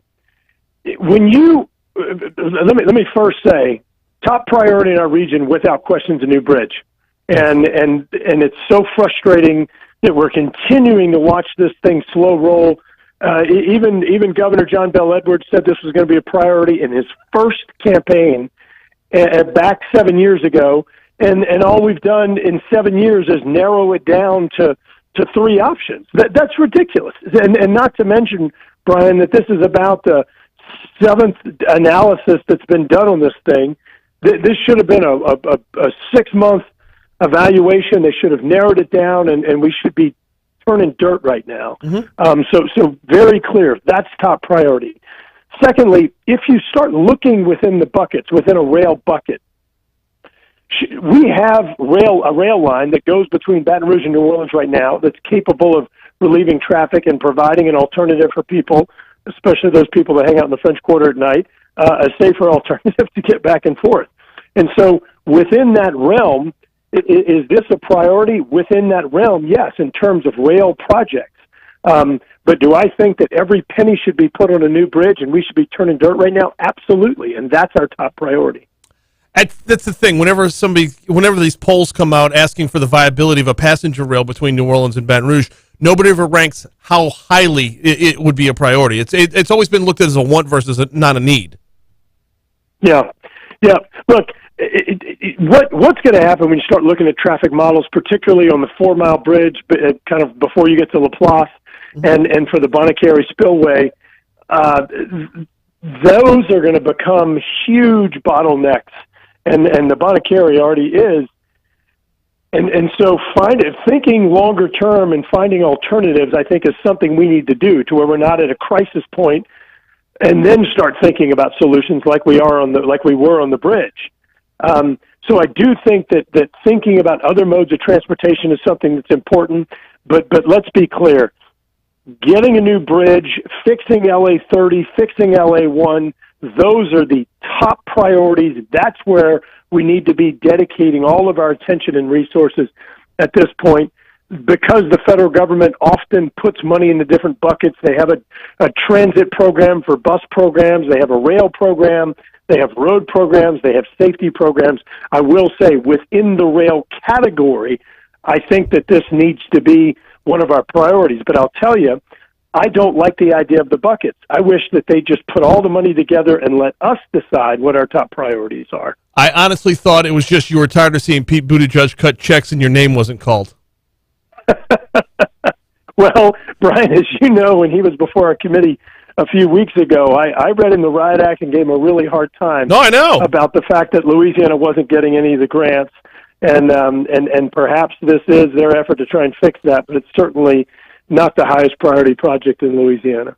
He is Congressman Garrett Graves, joins us every Wednesday for DC Current. We always appreciate the time, sir. Talk to you next week. Brian, thanks. Take care. Always. Quick break. Coming back next on Talk 107.3 FM.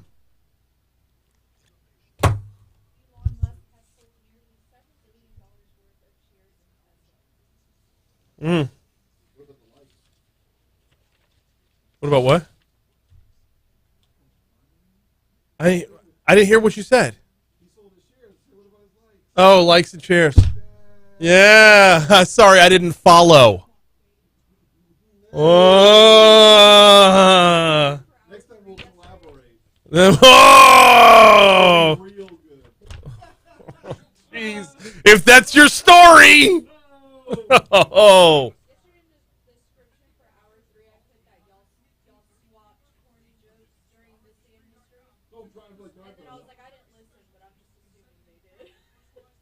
It's a safe assumption. $20 million granted for Baton Rouge to New Orleans rail upgrades.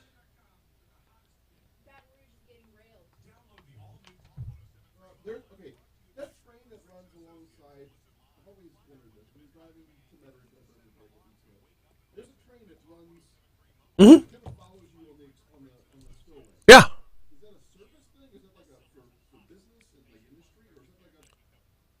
Do you ride that as a person? That's the city of New Orleans. Remember the yeah. If I'm not mistaken, I think it is. Hang on. Now I gotta find out.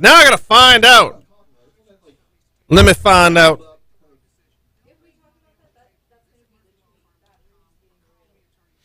Put it after the we talk about the Inflation Reduction Act in Baton Rouge getting railed. That's the tweet.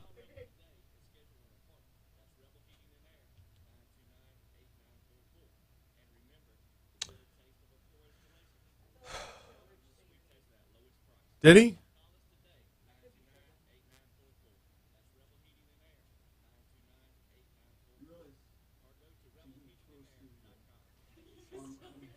What are you, Carolyn Coleman?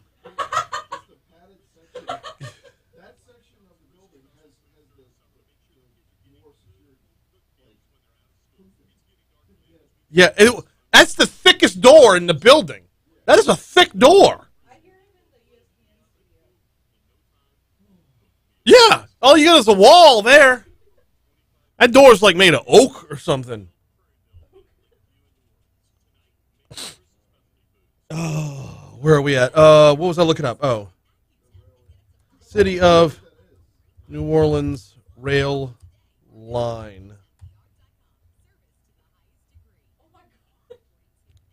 What do you say?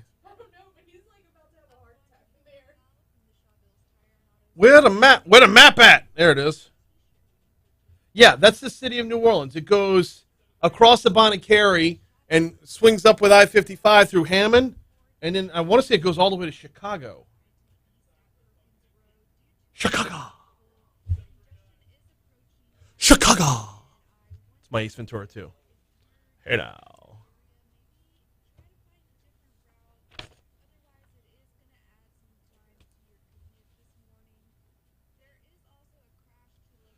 I got to grab a piece of that Garrett Graves interview for a promo. I want to replace the one about the school shootings. And it's going to be a little bit of piecemeal there because I'm going to have to take my question in the middle part of his answer.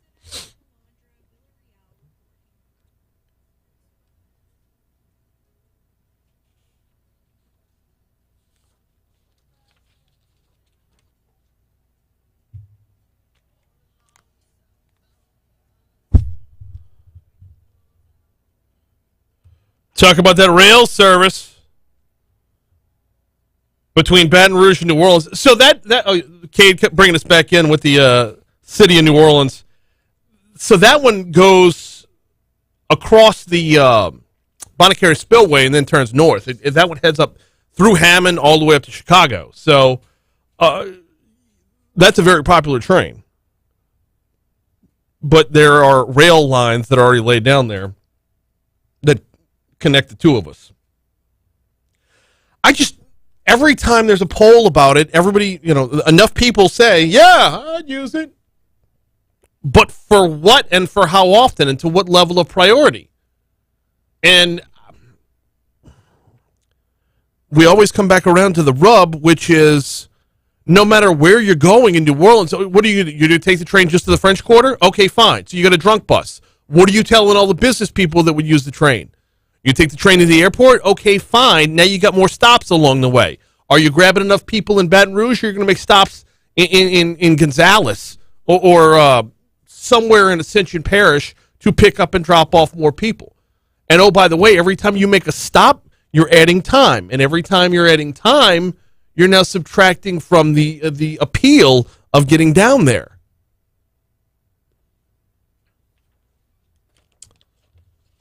I'm sure the topic won't go away, and we'll talk about it again in the future. Right now, though, we've got to step outside of East Baton Rouge Parish for the Outside In.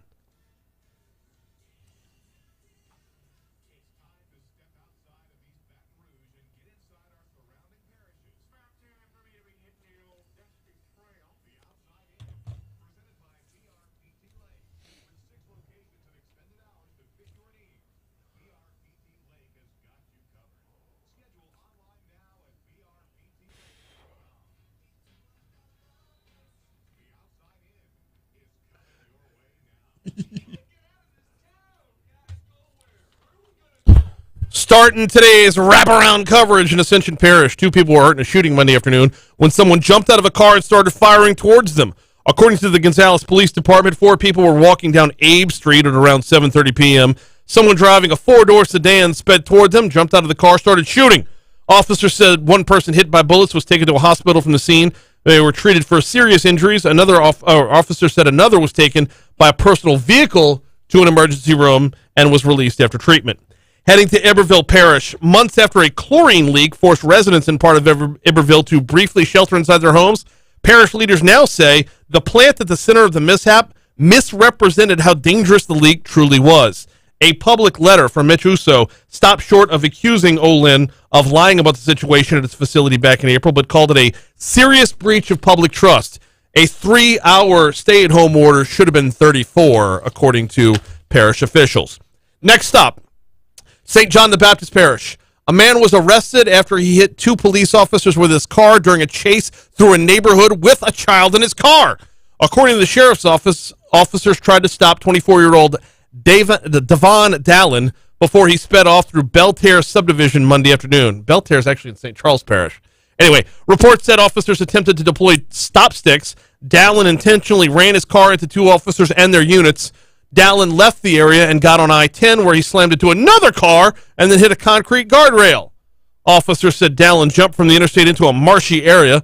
A search and rescue team found him in the marsh. While investigating the crash scene, officers found a 4-year-old boy laying on the back floorboards of Dallin's car. The 4-year-old was unharmed. Officers said 3 people in the car Dallin hit, and the 2 officers had to go to a hospital for treatment. Closing out in Livingston Parish, high fives, big smiles, and a little bit of partying helped ring in the new school year at Southside Junior High and Southside Elementary. Our news partners at WBRZ have the full story, but here's a shortened version. Both schools were damaged in the 2016 flood, a devastating time for students and staff who were left without a campus for 6 years. Those schools reopened this week. Reopened stronger for the next flood and with new educational amenities. That's the Outside In. Here's CBS News.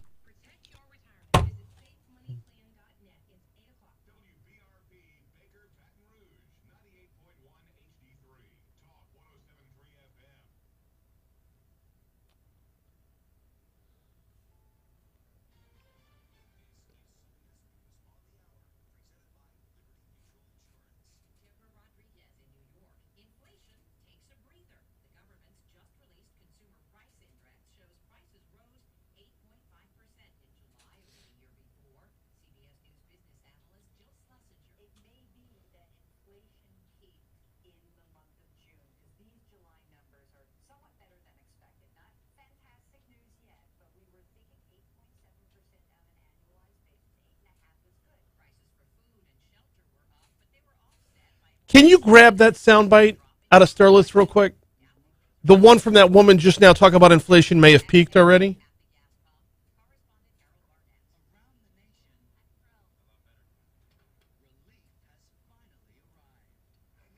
Oh, I'm gonna get a launcher to record it, but I've got an interview at 9:20 something. Yeah, Schulman.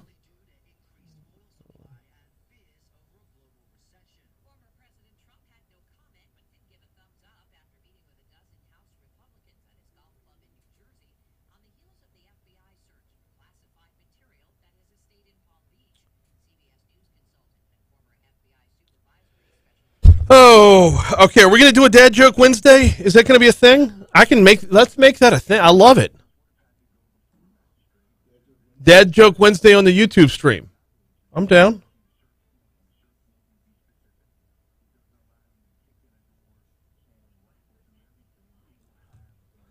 So here's the thing. I don't know Councilwoman Coleman well enough to really bust balls about it, but I love her passion. So I kind of want to get there to where we can have that conversation and have fun with it. But yeah.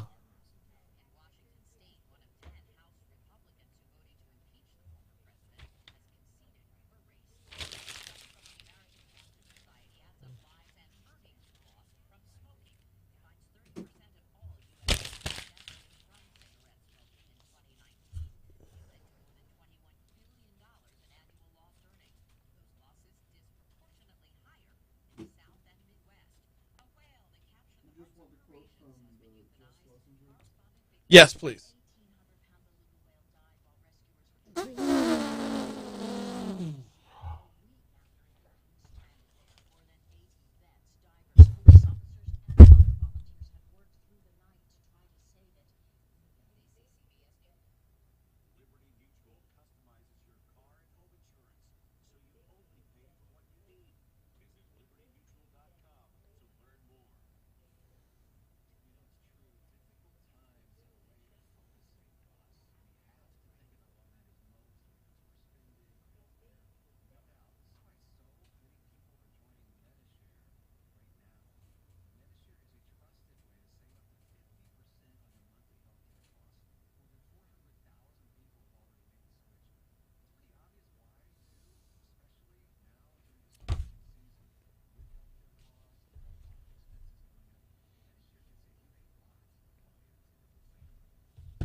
This tightness isn't going away, dude.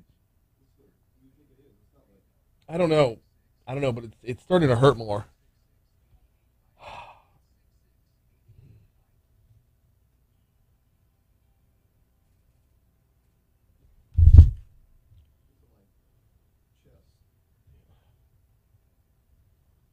Yeah, yeah, it's yeah.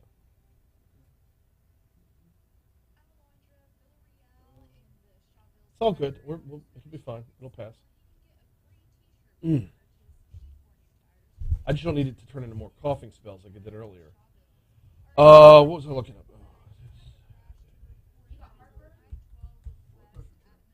I don't check my blood pressure.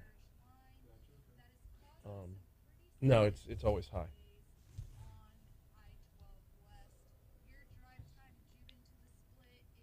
Don't no. We'll worry about it after the show.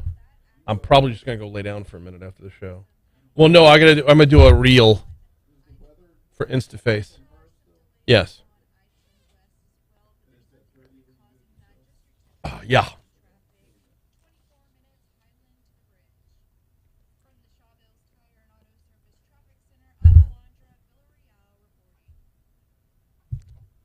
Time to look at that forecast. Here is WBRZ meteorologist Marissa Nuzzo.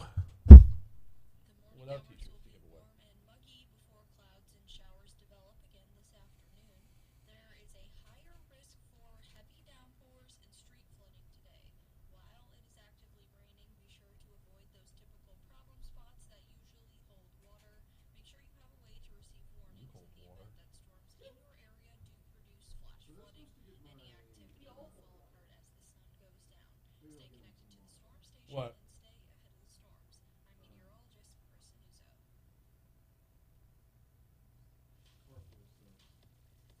Yeah, you should get that.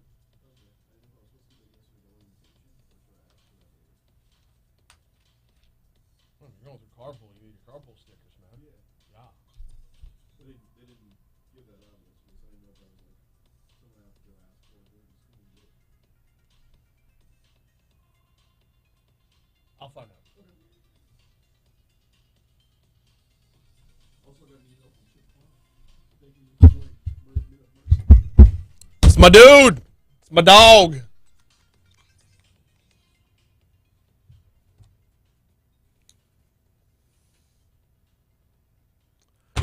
#806 Talk 107.3 FM WBRP. Mornings with Brian Haldane rolling right along.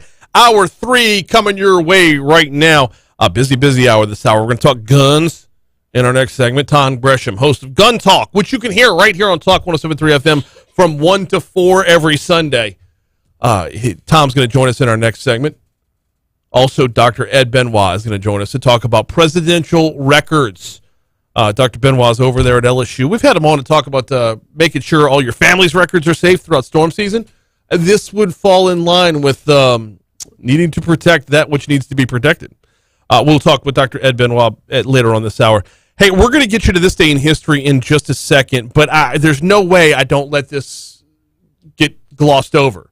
CBS News, top of the hour. They're talking about inflation. Last hour, Congressman Garrett Graves and I were talking about the Inflation Reduction Act. One of the things that I always go back to when it comes to whether or not the government should be moving with haste, whether or not the government should be moving with a sense of urgency, are we at a point where we can step back and say, before we intervene, before we tip the scales, is this thing going to solve itself? We've seen enough action and reaction in the market. God knows the government's already spent enough money to get us in an inflationary into the state we're in. But did you hear Jill Schlesinger in the news at the top of the hour? Here's what she had to say. It may be that inflation peaked in the month of June because these July numbers are somewhat better than expected. Not fantastic news yet, but we were thinking 8.7% on an annualized basis. 8.5% is good. Okay. Now, this might be the difference between a Democrat and a Republican. This might be the difference between a conservative and a liberal. But as a conservative, isn't your inclination to say, let's see how it plays out for a minute. If it worsens, yeah, we'll go back to it. But if this thing's going to fix itself on its own, why would we tip the scales and cause more unintended consequences?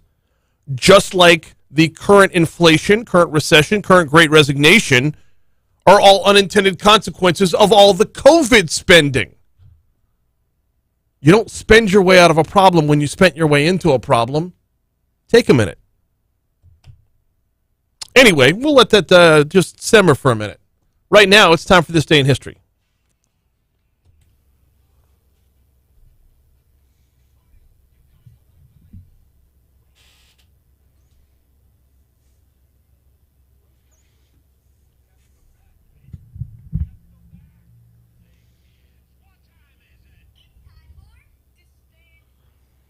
What up? Well, let's start in 1776. Oh, yeah, it's a good day. News reaches London that the Americans had drafted the Declaration of Independence. News reached London on August 10th. Mm-hmm. Oh. News didn't travel as fast. No. Took a while. No. They sent it through a pigeon. Yeah. And the pigeon just took his time. Right. Took his time. But so if they sent it through a pigeon, did the pigeon tweet? No, I don't think so. But do pigeons make noise? I don't know. I don't know. They make a mess. They do make a mess. Yeah. 1793, the Louvre Museum opens in Paris. The French Revolutionary government had Paris, Texas? Not quite. Okay.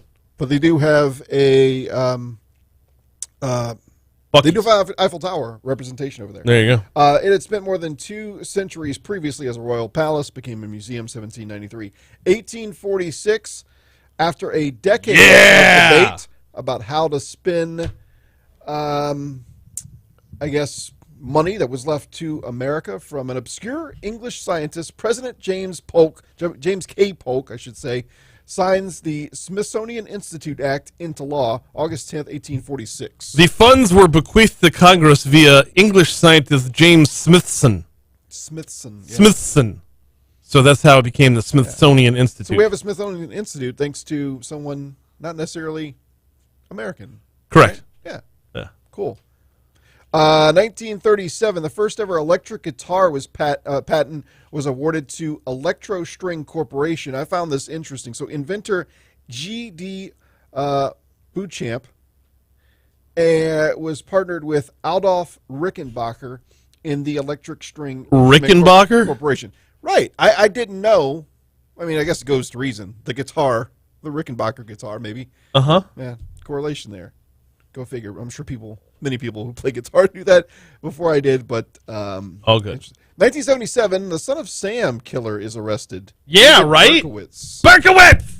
Interesting. Like, it was the dog, right? A neighbor's dog? Was talking to him. Yeah. Tell him to kill people. I mean, when was the last time a dog told you to do something and you didn't do it?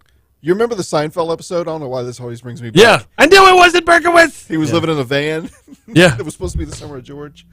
Summer of George! 1981, Pete Rose of the Philadelphia Phillies then gets his 3,631st hit of his baseball career, breaking Stan Musial's record for most hits by a National League slugger.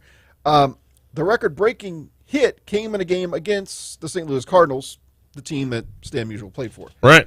84, Red Dawn appears, Patrick Swayze. That was the first PG-13 movie in theaters. Interesting.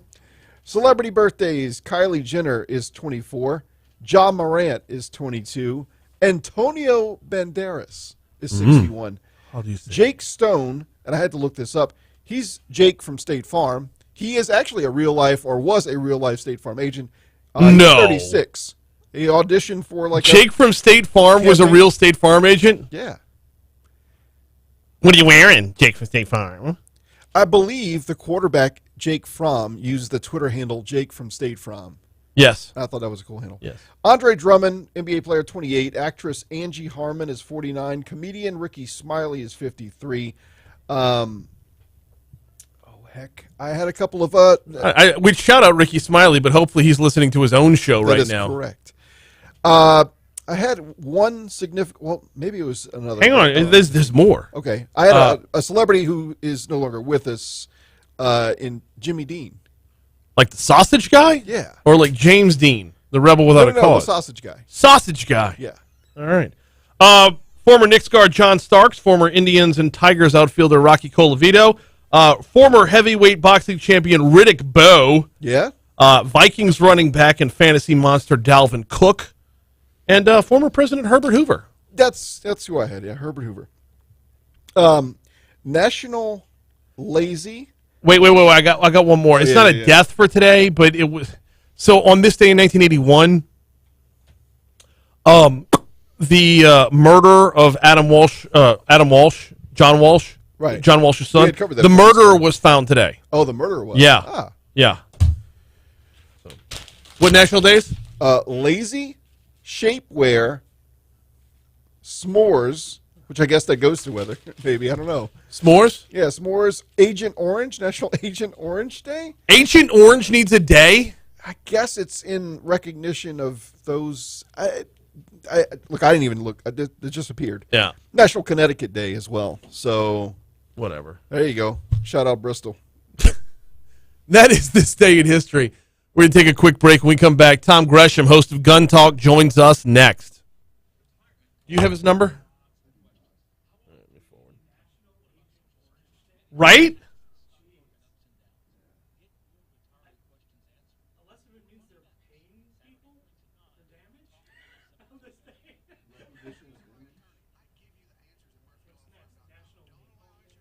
That would be the logical next step.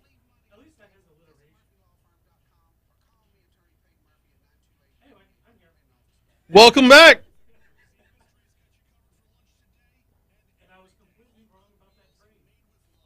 What trade?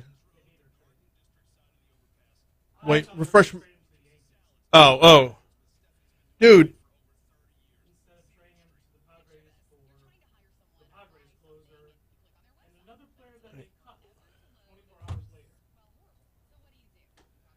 Have the Padres won since the trade deadline?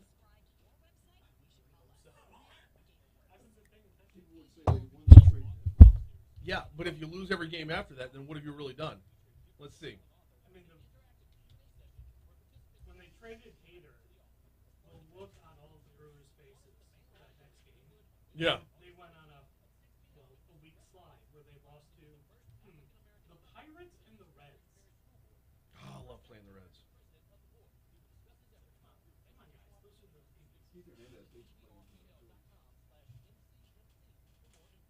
Okay, yeah, the Padres they won yesterday. They're actually 5-5 in their last 10. So Much better. And they added how much to their payroll? all of it. They added the GDP of a small country to their payroll. Yeah, and the Dodgers will still be. Even though I don't like the Dodgers. Oh no, I don't either. But the Dodgers have like a. Well, the Dodgers are the Yankees of the National League. Yeah. The Dodgers have a 16-game lead in the division. Who I feel sorry for are the Red Sox with Chris Sale. Yeah. It's like, oop, hurt myself. Oop, hurt myself. Him and Joe Biden need to never get on a bike again. A few years ago, one of the Brewers catchers, he was from ULL actually. Luke Wright. Okay, yeah. I think I he's think from it here. was Luke Wright who did this, but he pulled a tendon lifting a suitcase off of his bed. Like, just a freak thing, and he was out for the season. You remember that run when the Cubs had pitchers getting hurt all the time? Yes, I was very happy. Yeah. With was it Kerry Wood like got hurt getting out of a hot tub, and then somebody else walked into a sliding glass door? Well, last year, the Brewers run in the playoffs was tanked because Devin Williams punched a brick wall. Beautiful. That was out for the playoffs. Beautiful.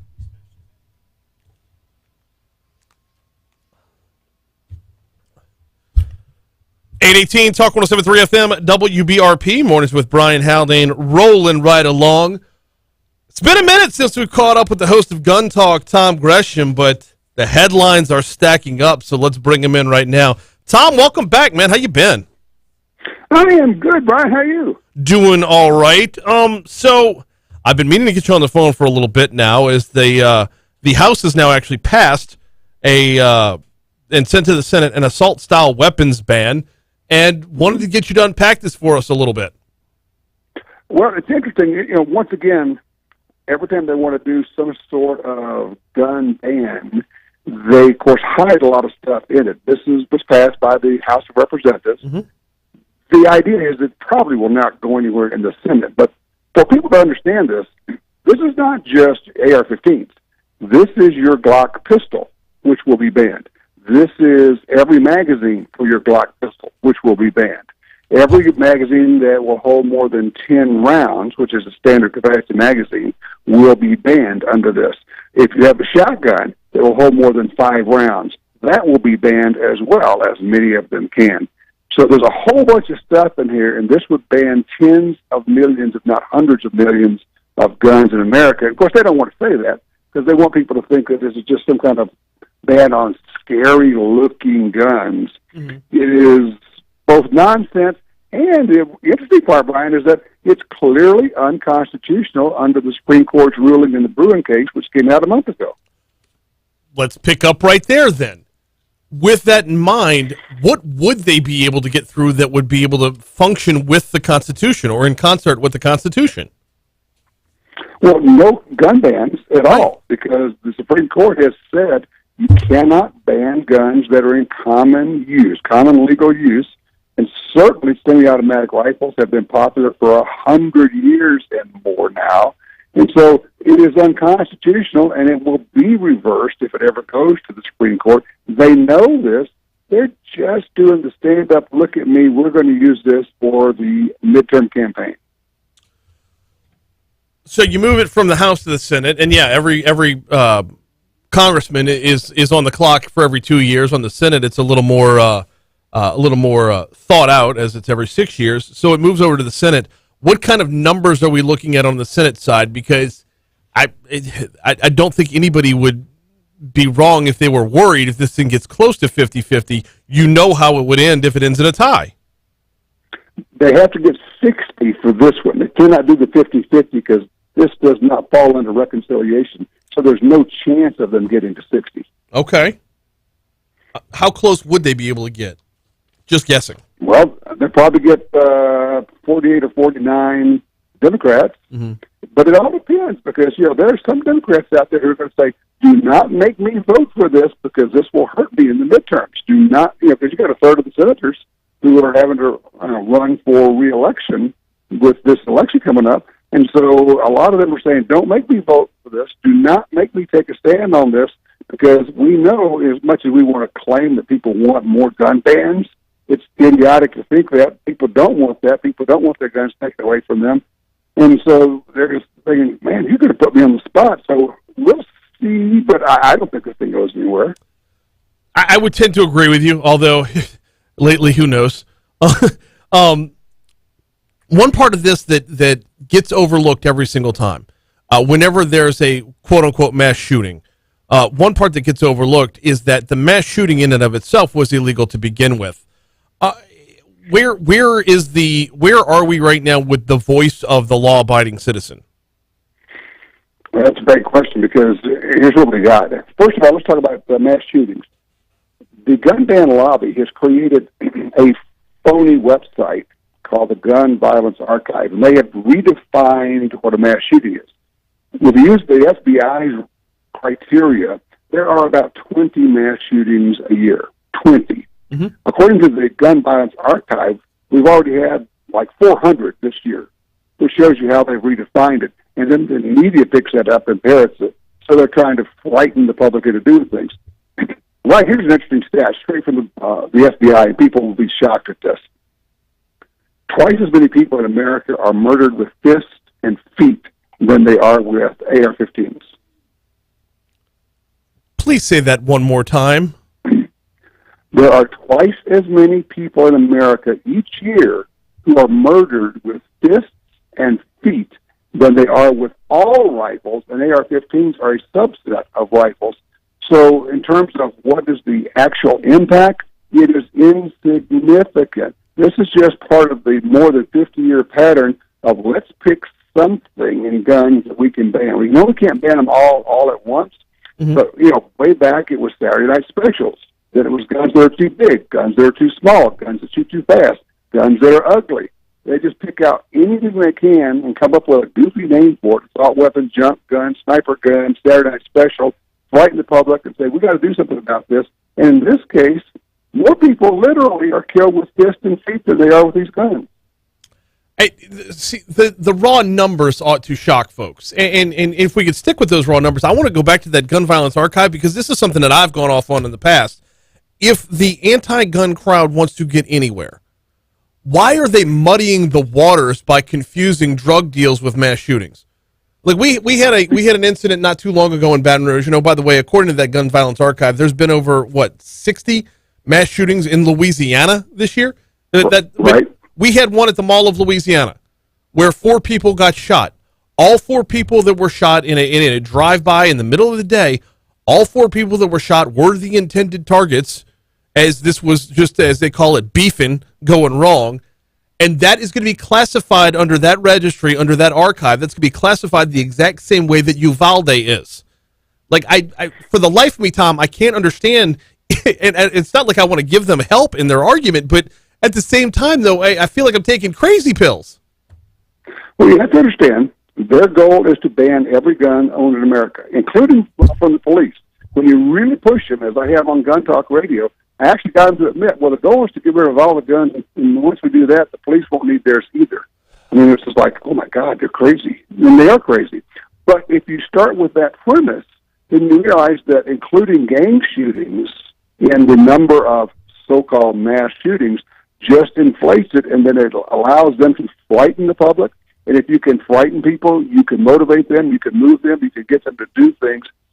And, it's that old deal, Brian, you know the deal. If you tell a lie long enough, it becomes the truth. Nobody has a way to basically counteract that. And the problem is now the general media has become the public relations department for the gun ban lobby. They get their talking points. They're told what they're supposed to say. They're told they're supposed to talk about Gun Violence Archive. They're supposed to talk about assault-style weapons, which is an interesting idea. So now we're all about the style of a gun. It makes no sense. And then you go back to, let's see, more people are killed with fists and feet, according to the FBI, twice as many as they are with AR-15s. And nobody wants to talk about that. The information's out there, but the media won't deliver to the public. The assault style, that was interesting verbiage. I read that in the headline, bringing you in, as reported by Reuters. U.S. House passes, sends the Senate assault style weapon ban. Not assault weapon ban, assault style weapon ban. It's an interesting turn of phrase, to be sure. Well, it is, and of course the whole idea is to capture as many firearms as possible for the ban. So if we say it's an assault style weapon, then it doesn't have to be actually anything at all. It's just whatever we say it is. They turn these great phrases like a weapon of war. Did you know there's not a single military unit in the United States or in the world that issues AR-15s? Not a single one. I didn't know that. I do know, however, that when schools in North Carolina reopen later this month, there will be school resource officers are going to have AR-15s. Hey, have you been following that story? I have. And what's interesting is, again, the gun ban lobby are putting that out and saying, see, you're giving AR-15s to teachers. That's idiotic. These are rifles that are being positioned in schools and locked up so that the police have access to them when they go in, rather than having to run back to their vehicles to grab their rifles. They can come in and use these rifles. These are police guns that are available only to the police, and yet the ban lobby is saying we're trying to arm teachers with AR-15s. These are the kind of lies they tell regularly. I'm always try to be cognizant of unintended consequences. With this, though, school resource officers, their level of training and whatnot has got to be on high alert right now, right? Well, we would wish that, but it certainly is not true. In Parkland, we had the school resource officer who ran away and hid behind a car. Mm-hmm. In Uvalde, we had, how many, 80 officers who basically hid and ran away for an hour. The reality is, time and time again, the only people who are really going to respond, we can count on, are the people who are on the ground, and that would be teachers. And now we have literally years and years and years of track record of schools that have armed teachers without any downside, and in several cases have stopped shootings in schools. Now, we're not talking about requiring teachers, but allowing those who want to volunteer, those who want to get the training, and many of them that even have military backgrounds, allowing them to have the guns, because there's a thing they call in police work the stopwatch of death. When one of these things starts, it's all about how much time it takes for someone with a gun to show up, because that's the only way you ever stop these. Someone with a gun's got to show up. That's why you call 911. You're begging them to send somebody with a gun. And we can wait 5 minutes or an hour, or we could do like Eli Dicken did in Indiana in the mall, and in 15 seconds he shoots and kills the mass murderer. That story, and I wasn't expecting that story to gain a lot of national traction, but that story in and of itself is the case study of the how-to. Although, I got to tell you, Tom, that guy's angle, that guy's distance, I mean, he's a hell of a shot. Well, yeah, he shot this guy at 40 yards using his Glock pistol. He hit him 8 out of 10 shots, stopped him, killed him, saved many lives. And a lot of people, here's the thing, a lot of people think, well, that's just crazy. You can't do that with a pistol. Yes, you can. I was out there yesterday. I was hitting a 6-inch steel target with a handgun, standing up at 75 yards. If you practice and you're good, you can absolutely do that, and that's how you save lives. But those of us who practice and aren't that good just sit in disbelief saying, no way, dude. Well, it's impressive. Don't get me wrong. There's nothing wrong with that. And, I've already had his attorney on Gun Talk Radio, and then as soon as the police investigation is finished, I'll probably be able to get Eli Dicken, this 22-year-old young man, on the show to talk about it. But, I mean, this is one of those deals. He had already gone there in his mind. He knew what to do. He had practiced a lot, and he just did not hesitate at all, and that's the whole deal. Yeah. You can wait for someone to show up who's wearing the proper clothing, that is a uniform, or you can go ahead and take care of the problem now and save lives. Exactly, and that was the case study. That's the one that needs to be evaluated, And replicated, and the like. And it's happened many times. Jack Wilson in the church in Texas shoots the guy who was about to hose the congregation with a shotgun. You got Stephen Williford used his AR-15 to stop a mass shooter who had an AR-15. I mean, it over and over again. Citizens using guns to save lives every single day in America. He is Tom Gresham, host of Gun Talk. Let me know when you get that guy on. We'll promote the hell out of it, man. Sundays 1 to 4 right here on Talk 107.3. Absolutely, Brian. You'll be the first. Absolutely. Thank you. Appreciate it, Tom. We'll talk to you soon. Here's, I'm looking up the clock. I missed by a minute. Here comes news. Oh, all right. Come on in, man.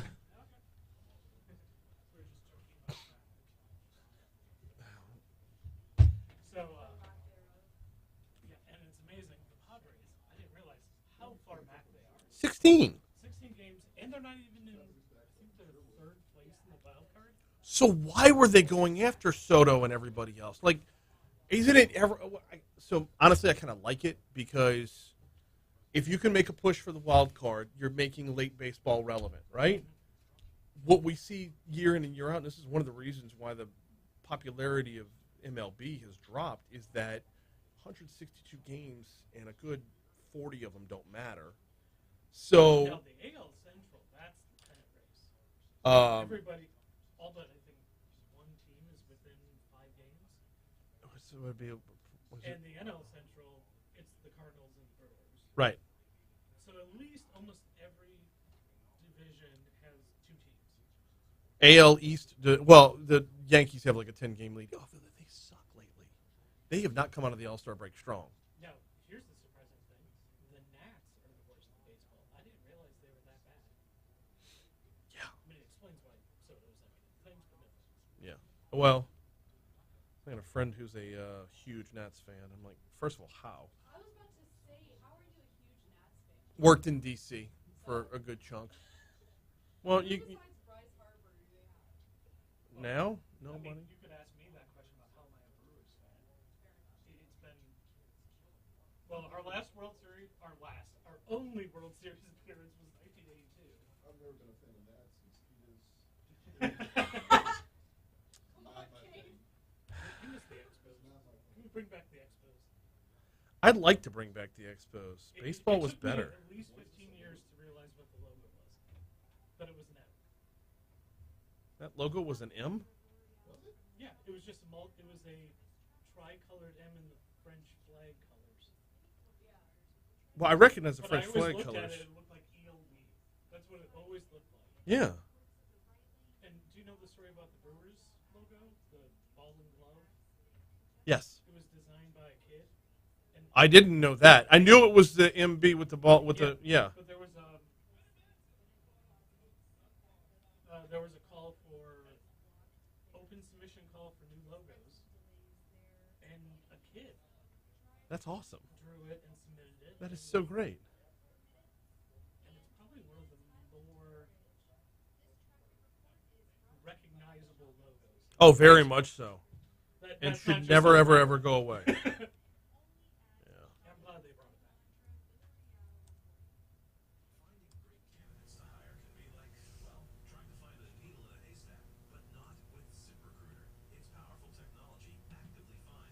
So yeah,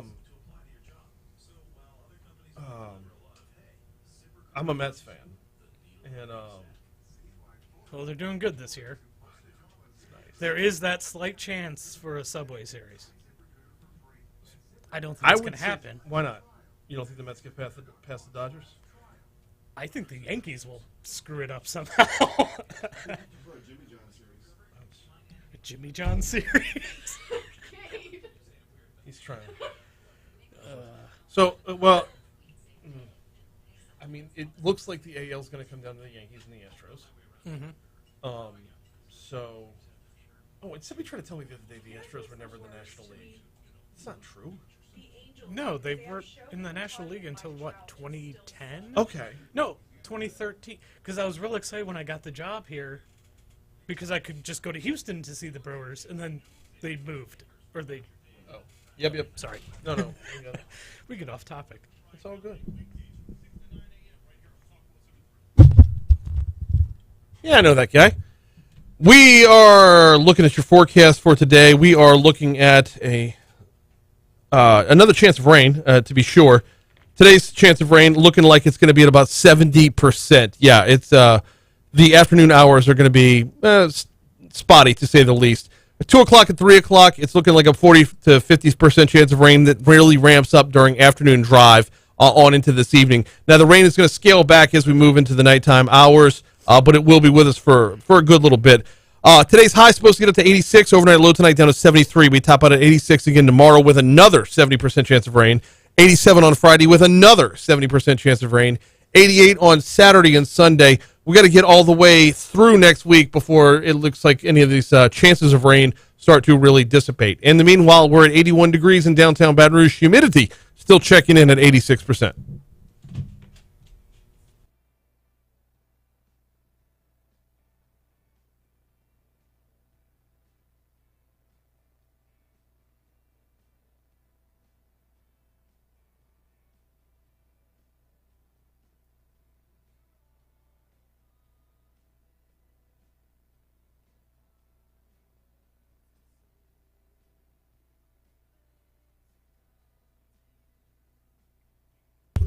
.837 Talk 107.3 FM WBRP. Mornings with Brian Haldane rolling right along. Earlier this morning, we talked about the FBI's raid on Mar-A-Lago from a legal standpoint. Now we need to talk about it from the standpoint of what was actually being sought. Let's talk a little bit about the Presidential Records Act. Time to welcome back to the show Dr. Ed Benoit from LSU. Doc, welcome back, man. How are you? I'm doing well. It's we got to be very, very responsible here and not just get off talking about baseball the entire time. If you're watching on YouTube, Ed is an avid baseball fan and has quite the history within the sport as well. But we'll save that. We'll save that for a podcast. Yes. Let's stick with the topic here, and that is the what was being sought at Mar-A-Lago. Do we know what was being sought at Mar-A-Lago? Not yet. Obviously, nothing's been released. If somebody were to come and have a press conference and talk about what they were actually after, then we would definitely know. What the stories are indicating, however, and what the history seems to indicate, is that they were looking for materials that should have been transferred over to the National Archives. Right. Something that would have, whether it was classified or declassified or whatever, it was, when you are the president, it doesn't actually belong to you. So if it left with them or whatever, the number of things that are transferred over to the archives has got to be great. Yes, reams and reams, gigabytes upon terabytes upon terabytes of data are transferred over. Everything that has anything to do with the day-to-day operations of the White House, from the schedule book with the call logs down to revisions of a speech, everything gets transferred over. The footnotes, the little edits and whatnot. Does nothing end up in the garbage can? Not legally. Everything is, according to the Presidential Records Act of 1978, property of the U.S. government. So it should be all transferred over. And in the case of presidential records, almost everything gets kept, because you never know in the future, looking back, what little scrap of paper with a note jotted down on it may turn out to be important. So let's talk about that. We have very few, if we have no comps, nothing to compare what's going on with the FBI raid on the president's home, or former president's home, versus previous presidents. We haven't seen this before. But have we seen before where the Presidential Records Act has inadvertently revealed, or independent research after the fact revealed, something that was like a big aha moment about a previous presidency? Well, if we go back to the actual origins of the Presidential Record Act, it was created after Nixon. Right. Because up until then, there was kind of a gray area whether or not these were private records that belonged to the president or if they belonged to the U.S. government. And when he resigned, he tried to take the infamous tapes with him. Right. And they were going to destroy those. And so the information that was found on the tapes, and that's been released slowly over the years, has really indicated what was going on inside that presidency. And we start seeing this now as more and more information gets released. Part of the Presidential Records Act is a schedule that the National Archives follows for when information becomes accessible to the public. And we're only now starting to see things from like the Reagan era, because there has to be that built-in time period to keep things private. Yeah, and that's a national security measure. Whether things are classified or declassified or whatever, you want that little space and time in the meanwhile. You said everything from rewrites of speeches to the schedule to whatever. I guess the problem, the question I keep coming back to is, like, if Donald Trump, kind of an old school guy, I don't imagine he's very technologically savvy, so it's not like there's going to be a computer trace on everything. I would imagine there's a lot of handwritten notes and whatnot. Like, if a president, like, let's just take a hypothetical, if a president likes to do the New York Times crossword puzzle, old school style, pen in hand if he's really bold, wants to do the New York Times crossword puzzle, does that level of writing down of things have to end up in our archives? That actually wouldn't. So there is a delineation between private materials that have nothing to do with the public, the day-to-day operations of the White House. Right. And those can stay with the president. It's anything that does have to do with being president, or in this case, vice president as well, falls under the Presidential Records Okay, Act. so that's where the door opens up to there being an argument for something leaving the office at all. Correct. Because the first question would be, why would he have anything presidential in his private residence or in Florida? So there is room for things can leave that office because they were private, not business. Correct. And it's trying to figure out what the difference is there. I know one of the things that's been reported is the letter from Kim Jong-un to President Trump. And that obviously would be official business. Yes. But if there was a letter between Eric Trump and the president, let's say it was a birthday card, and that's all it was, well, that doesn't have to be transferred. So it's really trying to delineate between those two things.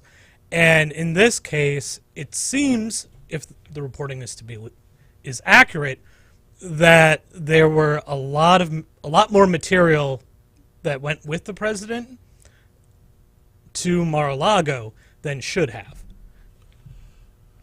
So from an archivist's perspective, can you figure out, and I'm not like, just hypothetically, can you figure out what's missing based off of, here's what would be there on a normal day? Like, here's the rundown of the schedule, and then here's what's not within that? Like, you can see what's missing by just everything else that already is there? Yes, and in particular, in this case, I have a feeling that these might be documents that were checked out from another department in the government, get briefings, things like that, where they know they exist and they don't have them. And so they're looking through their list of, okay, we're missing all these daily brief memos, for example. They have to be somewhere. And it seems like there has been some back and forth with former President Trump and his lawyers, because they did get some materials back initially. It's important here to note that all administrations during their transition process do get briefed by the National Archives on exactly what they have to keep, how they have to keep it. And I know with the Trump administration, there were additional briefings throughout the time period because they were noticing some things were not being documented or kept. What level of perfection and oversight does there need to be? Is there no such thing as it was a quick meeting, we didn't take notes? Not at the presidential level. Okay. Well, we think of things in our day-to-day lives, and I'll run into people in the hallway all day long. Can you get this taken care of? Can you do that? Now, yeah, I'll get it done, and then whether I get it done or not. There's not a written transfer of what went down. But if there is a meeting in the Oval Office, it is traditional that there is somebody at all times taking rudimentary minutes or notes. They often are out of the way in the corner. Well, it's an Oval Office. There is no corner. But well played. I like it. They're off to the side, and they tend never to show up in pictures or anything, but they're always there taking notes. What about I don't even know if this should be, well, it's got to be because he's human. What about the sentimental aspect? Like, how well-versed is the president in knowing that this is a big no-no? You don't take home something because it's keepsake. This isn't like, cleaning out your cubicle in an office and grabbing a few things that just belong to the company along the way. This is different than that. Well, and this is where the briefings, and in this case, I do believe it was a briefing by the Archivist of the United States, one-on-one with Mr. Trump, that he would have been made aware. This is not something where if it was one piece of paper or something like that, that could be just a oops. But the fact that they're talking cartons of documents, and we probably will never actually find out what was all missing because it's illegal to even describe some of the top secret or higher documents, because just by describing them, you admit they exist.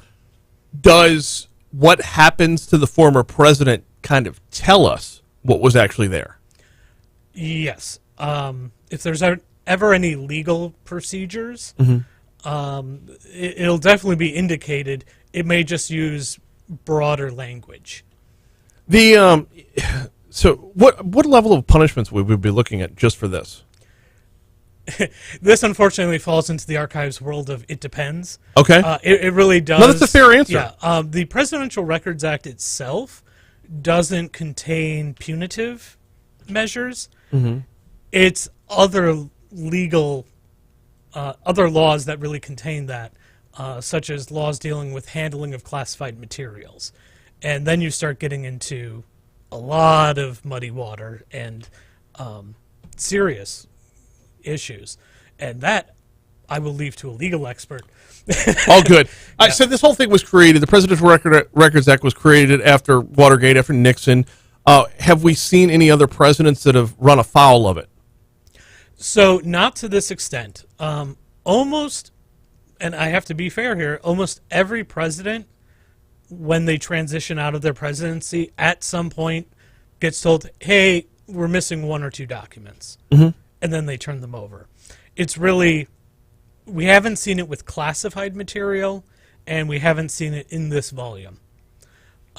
For example, the Obama administration, I believe it might have been 5 or 6 documents, and a lot of them were electronic. So it was just transferring over the electronic documents. The level of, like, the cumbersomeness of this, the weight of this, it seems so overwhelming that mistakes would be easy. But is this not the case? Small mistakes, I think, would be easy. Again, I think going back to the volumes here, and the fact that there was a search warrant and they went to that position, to me indicates that they tried negotiating and tried to get it back, and they weren't getting it, so they had to go to the next legal approach. We haven't seen this level of controversy, but we have seen controversy before. Was there anything that walked out with the Clintons? Not that I'm aware of. At least nothing that has popped up in my my sphere. Yeah, as well, because I mean there were no shortage of incidents in the Oval Office during that term as well. I was just curious as if there would be not, like I said, not comps, but something similar. In the meanwhile, he is Dr. Ed Benoit from LSU. I greatly appreciate the insight, man. Thanks for hopping on board for a couple minutes. Anytime. Absolutely. We got one more segment to go here. We're going to break. We'll check traffic one more time. Coming back, closing it out next on Mornings with Brian Haldane on Talk 107.3 FM, the new flavor of talk.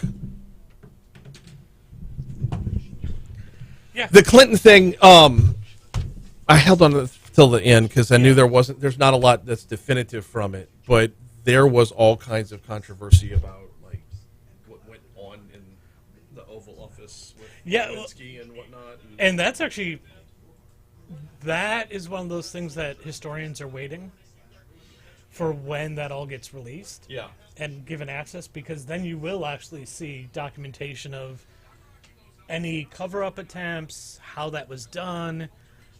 It was also very early email days. Yeah. So there's a lot of that traffic in there. It's amazing what all goes on at the National Archives. I mean, we're talking tens of thousands of employees. And it's not just the presidential records, it's all of the military records, all of, like, it's... So, yeah, and those... Because that's where veteran records are maintained. Right. Yeah. It's actually where the term red tape comes from, but... the term red tape came from... Civil War records were wrapped in red tape. That's right, yes. Yeah. And they were at the National... Well, there was no National Archives. They were at what became the National Archives. Yeah. When do you want to do the podcast? Send me... Yeah, send Talking me an Hall of email. Fame stories and okay. We'll set up a time. Okay, we'll do. Yeah, I'm. Look at the podcast is called "Cool Story, Bro," and we just tell cool stories, and I think that you've got a few to tell. Yeah, and actually, I just had a student who just finished her internship there over the summer. Really? And it's always fun with the internship program because everybody's obviously doing their own thing in their own departments, but when it comes for inductment weekend, it's all hands on deck. Yeah. So the head curator of the museum may wind up in the gift shop folding T-shirts, like, because there are just suddenly hundreds of thousands of people there, and somebody's got to direct traffic, and somebody's got to, and it's not doing your day-to-day work. So it's kind of fun how everybody just, they don't complain, they do. You're making it sound like it's a smaller operation than it would appear from the outside. It is. You think the Major League Baseball Hall of Fame, the Baseball Hall of Fame, Cooperstown. I mean, it's... See, and there's the huge disconnect. Major League Baseball as an entity is completely separate. The National Baseball Hall of Fame is its own organization, which is why it's sadly underfunded. You would think Major League Baseball would kick money to it, but they don't. I can't understand why. Now, well, I do understand Ichiro loved the Baseball Hall of Fame and just gave lots and lots of stuff. Some players don't, where they don't like to give up important items. And the Baseball Hall of Fame will never pay for anything. It's just... Makes sense. They don't want to set a precedent. And well, yeah, because the moment you do, you're an already underfunded organization. The moment you start shelling out money, everybody's going to want the money. Yeah, all of a sudden it's, I'm not going to donate that. I'll sell it to you though. Yeah. Right. Anyway, I have to go fight traffic apparently. Enjoy that. Have fun. But yeah, we'll set up a time. Okay, we'll do. I'll email Abby. Yeah, one of these days I'll meet Abby too. Oh, well, she's just via email. Yeah. Email and text, right? That's the same way I interact. So, cheers. Appreciate you, man. Thanks. Enjoy traffic.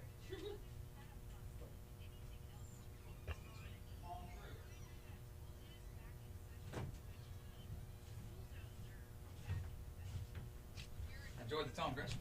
I thought you might.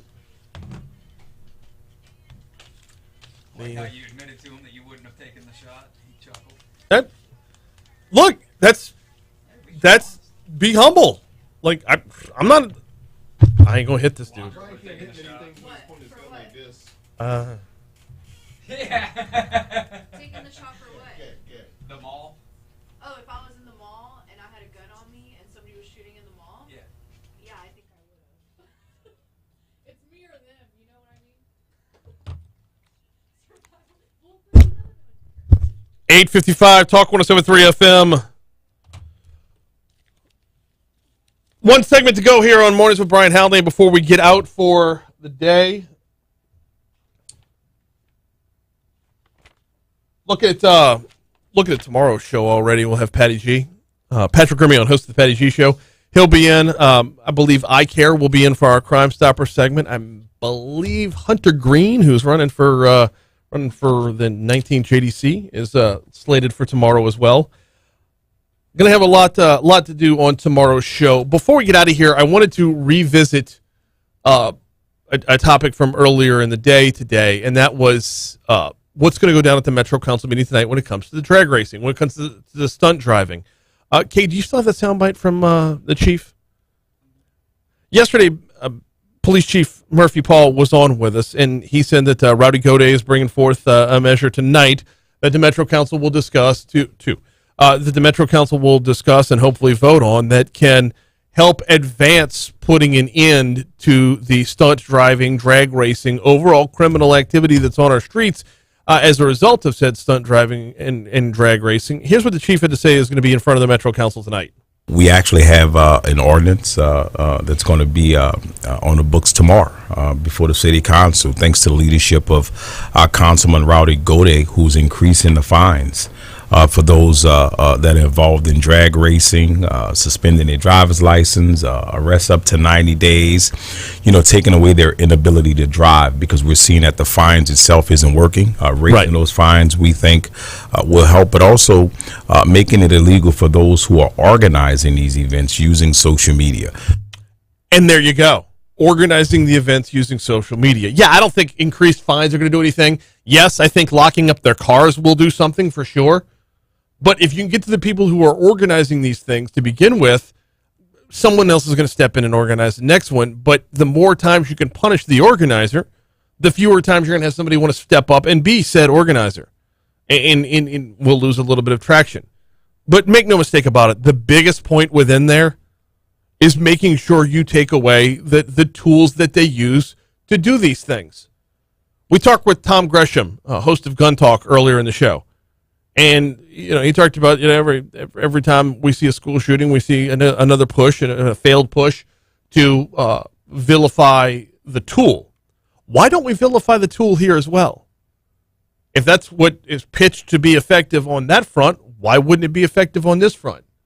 You can't be a stunt driver without a car. Anyway, that conversation's not going away. We'll have more on it tomorrow. Hey, what are you doing for lunch today? Fried chicken, mac and cheese, mustard greens maybe? Mama's pot roast, mashed potatoes, lima beans? How about brisket, cornbread dressing, sweet potatoes? All these things are on the menu today at Zeeland Street Market. They are on Perkins, corner of Perkins and Zeeland Street. They're in the Garden District side of the Perkins Road overpass. Look, we get busy. I understand. Sitting down for a home-cooked meal is not always in the cards for lunch. Make it in the cards. You'll be amazed with how recharged you are for the second half of your day when you get a little love for lunch. That's what's going down at Zeeland Street Market today and every day. Great stop for breakfast, better stop for lunch. It's Zeeland Street Market, Perkins at Zeeland in the Garden District. That's going to do it for us, y'all. Stick around. Fox News Rundown is next, followed by Brian Kilmeade, followed by Dave Ramsey, and then Jay Ducote will drive you home. We'll see you tomorrow on Talk 107.3.